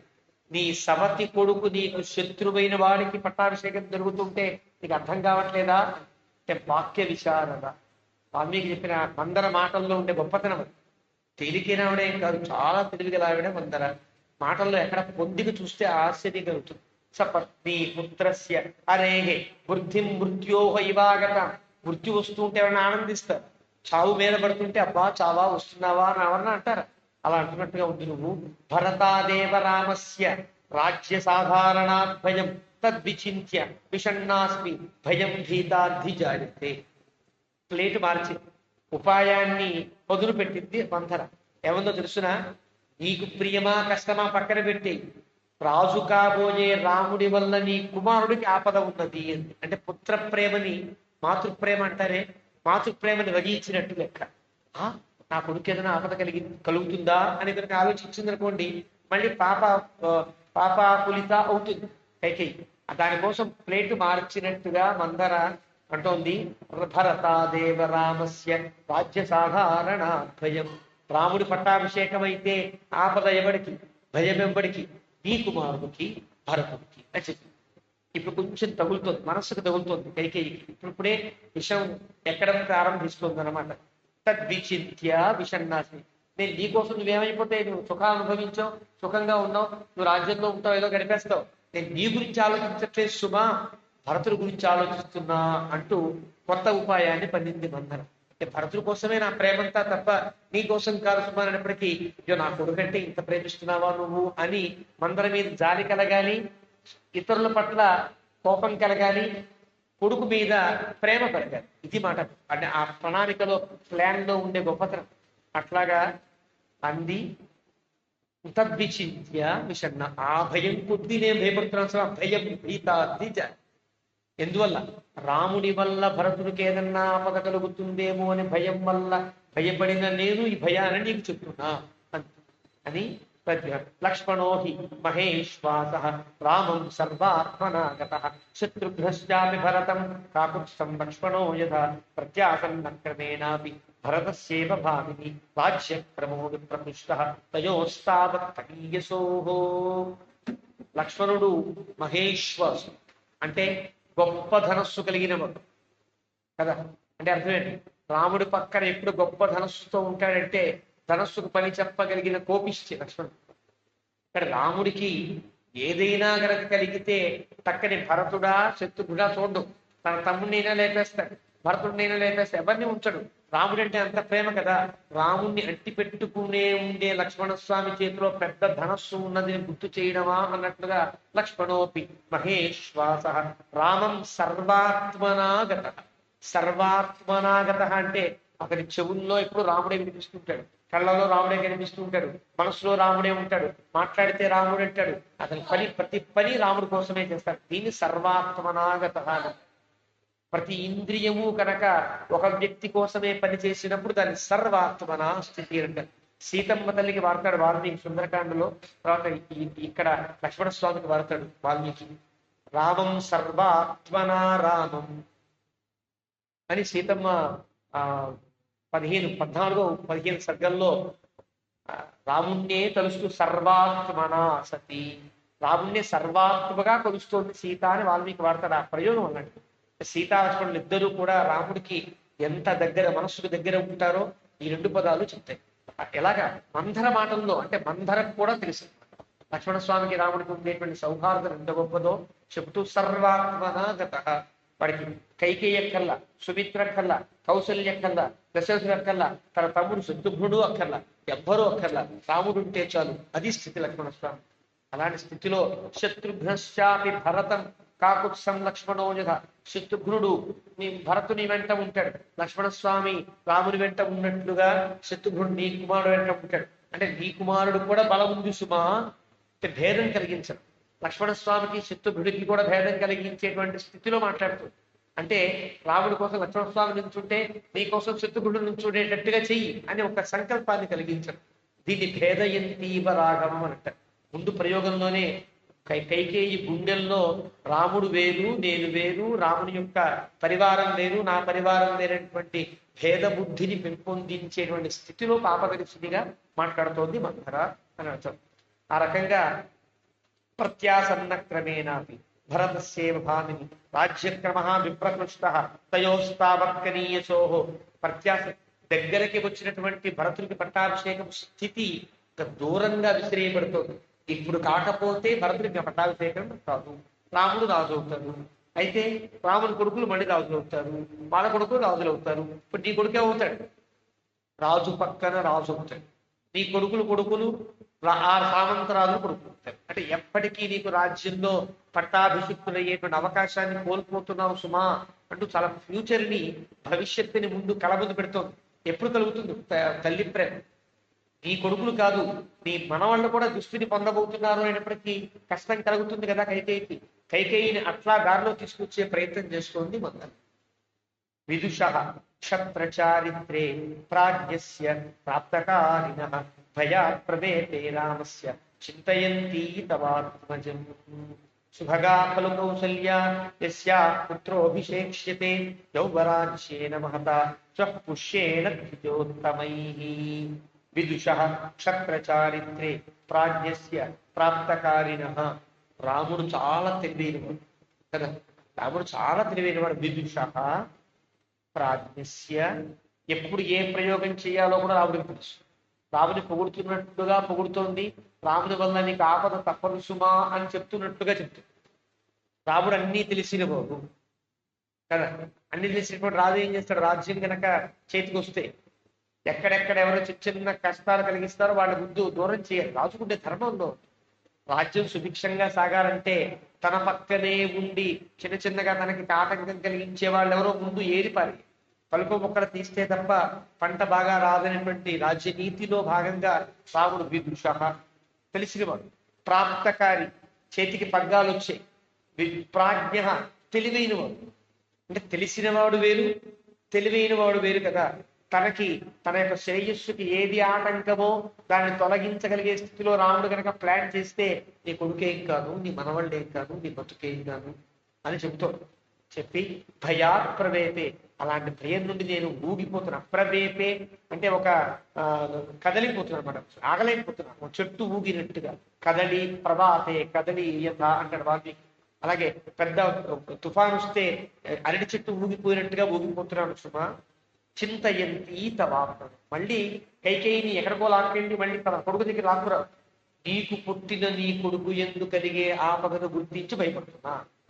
తవ ఆత్మజం అంటే అర్థం, నీ కుమారుడు అన్నాం కదా, తవ ఆత్మజం నీ కడుపున పుట్టాడు, ఆత్మజం నీ కడుపున పుట్టిన నీ కొడుకు కలిగే ఆపద గుర్తించి బాధపడుతున్నాను. మెల్లగా ఇంకా కోపం కలుగుతున్న స్థితికి గుర్తించట్టుంది. శుభగా కలు కౌసల్య, కౌసల్య అంత అదృష్టవంతురాలు. ఇక్కడ ఒక సైన్యం లేగాలి కదా, సమతి పోరుకి ఉండే కోపం ఒకసారి పాము బుసగుట్టినట్టుగా కోపం రావాలి. శుభగా ఖలు కౌసల్య, ఎంత అదృష్టవంతురాలు. హాయిగా ఆవిడ కొడుకు పటాభిషేకం జరుగుతోంది, ఇలాగే ఏడు నువ్వు అన్నట్టుగా మాట్లాడు. యౌవరాజ్యేన మహత శ్వః పుష్యేణ ద్విజోత్తమని, బ్రాహ్మణోత్తములంతా హాయిగా రాముడికి పటాభిషేకం చేసేస్తారు, నువ్వు ఇలాగే ముందు సుమా. ప్రాప్తాం సుమహతీం ప్రీతిం ప్రతీతాం తాం హతద్విషం ఉపస్థాస్థితి కౌసల్యాం దాసీవత్వం కృతాంజలి. చాలా ఆనందంగా కౌసల్యం ఉంటుంది. అందరూ కౌసల్యం పొగుడుతూ ఉంటారు. కౌసల్య రాజమాత అయిపోతుంది, సంతోషంగా ఉంటుంది. నువ్వు కౌసల్యకి దాసీత్వం వహించి ఇలాగే పడు. ఎక్కడ మండాలో అక్కడ మంట పెట్టింది కోపం. కౌసల్య దగ్గర పాదాల దగ్గర పడి నువ్వు దాసీత్వం చెయ్యి అన్నట్టుగా వాచ్యంగా చెప్పకుండా వాచ్యమా అన్నట్టుగా చెప్పేసి దాసీవత్ త్వం కృతాంజలి. కౌసల్య ఎప్పుడైనా వస్తే అమ్మ అమ్మ రాజమాత నువ్వు నమస్కారం చెయ్యాలి. ఇప్పటిదాకా కౌసల్యను అంటే భయపడుతూ దూరంగా ఉందే, అలాంటి నువ్వు కౌసల్య కనిపించగానే వంగి వంగి నమస్కారాలు చేసిన స్థితి నీకు ఏర్పడుతుంది. కైకేయికి అభిమానం ఎక్కువ. అభిమానం అంటే నేను చాలా గొప్పదాన్ని, చాలా రాజసమంతా నాకే ఉండాలి, అందరూ నాకే నమస్కరించాలి, మంచి బుద్ధి. కానీ అభిమానం కలిగి ఉండదు వేరు, చెడ్డ బుద్ధి కలిగి ఉండదు వేరు. అందరూ నన్ను గౌరవించాలి, అందరూ నన్ను గుర్తించాలి, అందరూ నాకు పట్టాభిషేకం చేయాలనేటువంటి స్థితిలో ఉంటుంది. అందులో ఎవరు అవమానపరిచినా అవమానం చాలా అగాధంగా భావిస్తారు. ఎక్కువ గౌరవాన్ని పొందాలనుకునే వాళ్ళకి చిన్న అవమానం కూడా పెద్ద అగౌరవంగా ఏర్పడుతుంది. ఆ స్థితి ఉంటుంది కదా. అలాంటి స్థితి కలిగింది కైకేయి తెలుసు కాబట్టి, కైకేయి యొక్క సైకాలజీ బాగా గుర్తించినాడు కాబట్టి మందర అంటుంది దాసీవత్వం కృత. ఇప్పటిదాకా నువ్వు ఎవరికి నమస్కారం చేయలే కదా, ఇప్పుడు నమస్కారం చేయి. కౌసల్య కనిపిస్తే వంగి వంగి నమస్కారం చేయి, అది నీ స్థితి అంటూ కౌసల్య అభిమానం మీద జరుపుకుంటుంది. ఏదో అంటారే పుత్రుడి ప్రేమ కూడా వర్కౌట్ అయినట్లేదు, ఇంకా అభిమానం దాకా వెళదామన్నట్టుగా కైకేయి యొక్క అభిమానం దాకా వచ్చి మందర వచ్చి ఏవంచేత్ త్వం సహ అస్మాభిః తస్యాః ప్రేష్య భవిష్యసి పుత్రస్య తవ రామస్య ప్రేష్య భావం గమిష్యతి. ఇదే గనక సాగితే కైకేయి సహ అస్మాభి మేమంతో నువ్వంతే, మేము దాసీ పని చేస్తాం, నువ్వు మాతో పాటు దాసీ పని చేయి. నీ కొడుకు కూడా రాముడి దగ్గర దాసులాగా ఉంటాడు, చాలా సంతోషిద్దాం, అలాగే ఉందాం అన్నట్లుగా తన యొక్క ముగింపు వాక్యాలు పలుకుతూ పృష్ఠాకలు భవిష్యంతి. హాయిగా రాముని యొక్క పరమాస్త్రియ, రాముణ్ణి ప్రేమించే వాళ్ళందరూ కూడా ఇక్కడ దుర్వ్యాఖ్యానాలు చేశారు చాలా మంది. నాణం వెంకటేశ్వరరావు గారు లాంటి వారు, ఇంకా కొంతమంది దుర్మార్గులు, అన్నం తప్పేం కాదు అనేస్తాను, వాళ్ళంతా రామస్య పరమాస్త్రియ అంటే రాముడికి ఒక్క సీత కాదు చాలా మంది భార్యలు ఉన్నారు అంటూ దుర్వ్యాఖ్య చేశారు. పరమాస్త్రియ అంటే అదే అర్థం, రాముణ్ణి ప్రేమించే ఆడవారంతా అంటే అర్థం. దీనికి అర్థం మనకి రాముణ్ణి అరణ్యానికి పంపించేటప్పుడు కలిగేటువంటి శోకం వల్ల దశరథుని 360 మంది భార్యను కూడా గుళ్ళున ఏడిచారంట. అంటే ఎవరు వీళ్ళంతా పరమాస్త్రియ, రాముణ్ణి ప్రేమించే పరమాస్త్రియ అంటే తల్లులందరూ కూడా. కేవలం కౌసల్య కాదు సుమా, దశరథునికి ఉండే 360 మంది భార్యను కూడా చాలా గుండున ఏడిచారు అని అక్కడ చెప్తాడు వాల్మీకి. ఇది ఇక్కడ అర్థం చేసుకోవాలి తప్ప రాముడికి చాలా మంది భార్యలు అనేటువంటి దుర్వ్యాఖ్యానాన్ని చాలా మంది పెద్దలు చేశారు. ఇది తప్పుడు వ్యాఖ్యానంగా మనం గుర్తించాలి. రామస్య పరమాస్త్రియ మందరకు ఉండే అభిప్రాయం. ఇక్కడ రామునికి చాలా మంది భార్య ఉన్నారని చెప్పడం కూడా తాత్పర్యం కాదు, సందర్భం అది కాదు కదా. కాబట్టి రామస్య పరమాస్త్రియ, రాముణ్ణి చాలా ఇష్టపడేటువంటి గొప్ప గొప్ప ఆడవాళ్ళంతా పరమాస్త్రియ. గొప్ప ఆడవాళ్ళంటే అర్థం ఏంటి? రాముడి దృష్టిలో గొప్ప ఆడవాళ్ళు ఎవరు? తల్లు కంటే గొప్పవాళ్ళు ఉంటారా? కానీ రామస్య పరమాస్త్రియ అంటే రాముడు గొప్పగా భావించే ఆడవాళ్ళు తల్లులు. కాబట్టి తల్లులంతా చాలా ఆనందిస్తారు సుమా. నువ్వు ఒక్కదాని తప్ప నువ్వు ఒక్కదాని పక్కన పెడితే దశరథుని భార్యలందరూ కూడా ఆనందిస్తారు. అంటే రాముడి తల్లులంతా ఆనందిస్తారు. నువ్వు రాముడి తల్లివి కాదు అని చెప్పడం కూడా భేదంలో ఇక్కడ ఉండే అభిప్రాయంలో ఒకటి. అప్రహృష్టా భవిష్యంతి సుషాస్తే భరతక్షయ్. ఇంకా కోపం నీ పెంచుతుంది. నీ కోడళ్ళు పాపం చూసావా, భరతుని భార్య ఉంది మాండవి, ఎంత వెలవెలబోతుంది. కోడలంటే కొత్తగా వచ్చిన కోడల మీద కూడా ప్రేమ ఉంటుంది. ఈనాడు అత్తగారు ఆడళ్ళు పక్కన పెట్టేస్తే ఆనాడు అత్తగారు మంచివాడే అనుకుందాం. కైకేయి చాలా మంచి ఆవిడ, కోడలు ఇంకా మంచి ఆవిడ. అలాంటి కోడలికి కష్టం కలుగుతుంది సుమా అనేటప్పటికీ తన కడుపున పుట్టిన కొడుకు ఏమైనా పర్వాలా, రాముడు కూడా నా కన్న కొడుకే కదా అనుకున్నటువంటి కైకేయి కూడా ఆ కోడలికి ఏదన్నా జరుగుతుందా అనిపిస్తే కోపం పెరుగుతుంది అని మందర యొక్క మాటల్లో ఉండేటువంటి భేద బుద్ధి అంటారు. అలాగా సృష, నీ యొక్క సృషాస్తే భరతక్షయే, నీ కోడళ్ళంతా నశించిపోతారు. ఇక్కడ బహువచనం. బహువచనం వాడడం చాలా మంది ఉన్నారు అని చెప్పడానికి తాత్పర్యం కానే కాదు. చాలా చోట్ల ఇలాగా బహువచనాలు వాడతాడు వాల్మీకి. ఇవి తెలియకపోతే నీ కోడళ్ళు అంతా అంటే భరతుడు కూడా చాలా మంది భార్యలు ఉన్నారు అని వ్యాఖ్యానిస్తారు. చాలా తప్పు. సుశాస్త్రి అంటే నీ కోడళ్ళు. పూర్వకాలం రాజులలో ఎలా ఉండేదంటే తన కొడుకుని కూడా బహువచనంతో పిలిచే విధానం. అబ్బాయి గారు ఇలా రండి, నాన్నగారు ఏమండి ఇలా అనుకునేవారు. అంటే కాబోయే రాజుని గౌరవించడం ఇప్పటి రాజుగా బాధ్యత. ఆయన గౌరవించేవాడు యువరాజుని గారు అని పిలిచేవాడు. ఇలాంటి స్థితి కొన్ని రాచమర్యాద ఉంటాయి. ఈ రాచమర్యాద ఉంటాయి. ఆ ప్రకారంగా కైకేయిని అయితే చిన్నప్పటి నుంచి చూసింది కాబట్టి మూఢే మూర్ఖే బాలిసే అని తిట్టింది, కానీ మాండవిని తిట్టే అవకాశం అందరికి లేదు కాబట్టి షాహ నీ కోడళ్ళు అంది. అంటే గౌరవం. ఒకే కోడలైనా కోడల్ని గౌరవించే విధానం అంటారు. అంతే తప్ప చాలా మంది భరతులకు భార్యలు ఉన్నారు అనేటువంటి దుర్వ్యాఖ్యని మనం దాన్ని మన కర్ణతాడితో కూడా కానివ్వకుండా చూసుకోవాలి. అలాగా అలా చెప్పి తాం దృష్ట్వా పరమ ప్రీతాం బ్రువంతి మంథరాన్ తతః రామస్యేవ గుణాన్ దేవి కైకేయీ ప్రశంసః. తాం దృష్ట్వా పరమ ప్రీతాం బ్రువంతి మంథరాం తతః రామస్యేవ గుణాన్ దేవి కైకేయీ ప్రశంసః. ఇంత చెప్పినా తన కొడుకి ఆపద కలుగుతుంది అన్న, తన కోడళ్ళు చాలా ఇబ్బంది పడతారు అని తెలిసిన, తన మనవాళ్ళకి రాజ్యార్హత లేదని చెప్పినా, నీ సవతి చాలా ప్రేమగా గొప్ప గౌరవాన్ని పొందుతుందని చెప్పినా, ఇన్ని చెప్పినా ఆవిడకి రాముడి మీద ఉండే ప్రేమ ఎంత గొప్పదో ఇక్కడ ఇదన్నీ మాట్లాడుతుంటే అన్నీ వింటోంది, మనసుకు తగులుతున్నాయి. కానీ రాముడు మంచివాడు కదా, రాముడు గుణవంతుడు కదా అనే అభిప్రాయం అయితే కైకేయి కూడా అది గొప్పతనం. కైకేయికి ఉండే రామ ప్రేమ ఇక్కడ తెలుసు. ఇంత చెప్పిన తర్వాత ఎలాంటి హృదయమైనా పగిలి భయంకరంగా మారాలి. అలాంటి స్థితిలో చెప్పింది మందర. కానీ కైకేయికి హృదయ విదారణం కాల. కానీ ఎక్కే నా కొడుకు, నా కోడలు, నా మనవాళ్ళు, నా రాజ్యం, నా సపతి, నా అగౌరవం అన్నీ ఎక్కినప్పటికి కూడా వాల్మీకి ప్రశంస అహముణ్ణి పొగుడుతోందయా, ఎంత ఆశ్చర్యం. ఇది వాల్మీకి తమాషా ఏంటంటే ఇంత చెప్పినా కైకేయికి కోపం రాలేదు సరిగదా, రాముణ్ణి ప్రశంస ఎంత గొప్పది కైకేయి అన్నాడు. ఇక్కడ ఎక్కడైనా వాల్మీకి శ్లోకంలో చివర అని ప్రయోగించాడంటే అక్కడ వాల్మీకి ఆనందపడి వాల్మీకి చాలా ఆశ్చర్యపోయే సంఘటన ఉంది అని లెక్క. ఇక్కడ కైకేయి యొక్క మానసిక స్థితికి చాలా గొప్ప ఆశ్చర్యపోయి వాల్మీకి రాముణ్ణి ఇంకా పొగుడుతోంది కైకేయి, ఎంత గొప్ప ఆవిడ అనుకున్నాడు. ఆయన కవి కదా, రాసేస్తున్నాడు ఎంత గొప్ప ఆశ్చర్యం అని రాసుకున్నాడు. అంటే ప్రయోగం యొక్క లక్షణం అది. ఊరికే ప్రయోగించదు. అక్కడ ప్రయోగించకపోయినా చా ప్రయోగించినా శ్లోకం సరిపోతుంది. కానీ ప్రయోగించడంలో ఆనందం. తాం దృష్ట్వా పరమ ప్రీతాం బ్రువంతి మంథరాం తతః. కైకేయి చూస్తుంటే మందర ఎలా కనిపించింది అంటే చాలా ప్రీతురాలే కనిపించింది. మందర కోపంగా కనిపించాల కైకేయికి. పరమ ప్రీత చాలా ప్రీతిగా తనకేదో చెప్తున్నట్టుగా అనిపించింది. అంతేనా? బ్రువంతి మందర అలా మాట్లాడుతుండేటువంటి మందరను చూచి ఏదో చూసారా, ఏదన్నా బుర్రకు ఎక్కకపోతే మరి చాలా మాట్లాడింది అంత మేము మాట్లాడేమో నాకు అర్థం కాలేదురా అనేటువంటి స్థితిలో కైకేయి అంటోంది, నువ్వు చాలా విషయాలు చెప్తున్నావు. ఏం చెప్పావు? రాముడికి పట్టాభిషేకం కాబోతున్నాడు అని చెప్తున్నావు కదా అనే మాట అదే గుర్తుండి చెప్తోంది. ధర్మజ్ఞ గురుభిర్దాంత అంటూ రాముణ్ణి పొగడ్డం ప్రారంభించింది.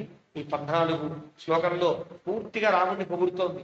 రాముని గుణంతో ఇక్కడ ఆపుకొని రాముణ్ణి ఎలా పొగిడిందో రేపు మనం అంటే ఆవిడ పొగిడినటువంటి ఆ వర్ణనలో కూడా గుణములు కూడా ఎంత ఔచిత్య భరితములుగా ఉంటాయో. రాముడే రాజ్యమునకు పట్టాభిషేకం చేసుకోవడానికి తగును అని మందరని ఆవిడ కన్విన్స్ చేస్తున్నట్టుగా మాట్లాడుతుంది కైకేయి. అది కైకేయికి ఉండే గొప్పతనం కదా. ఆపుదాం.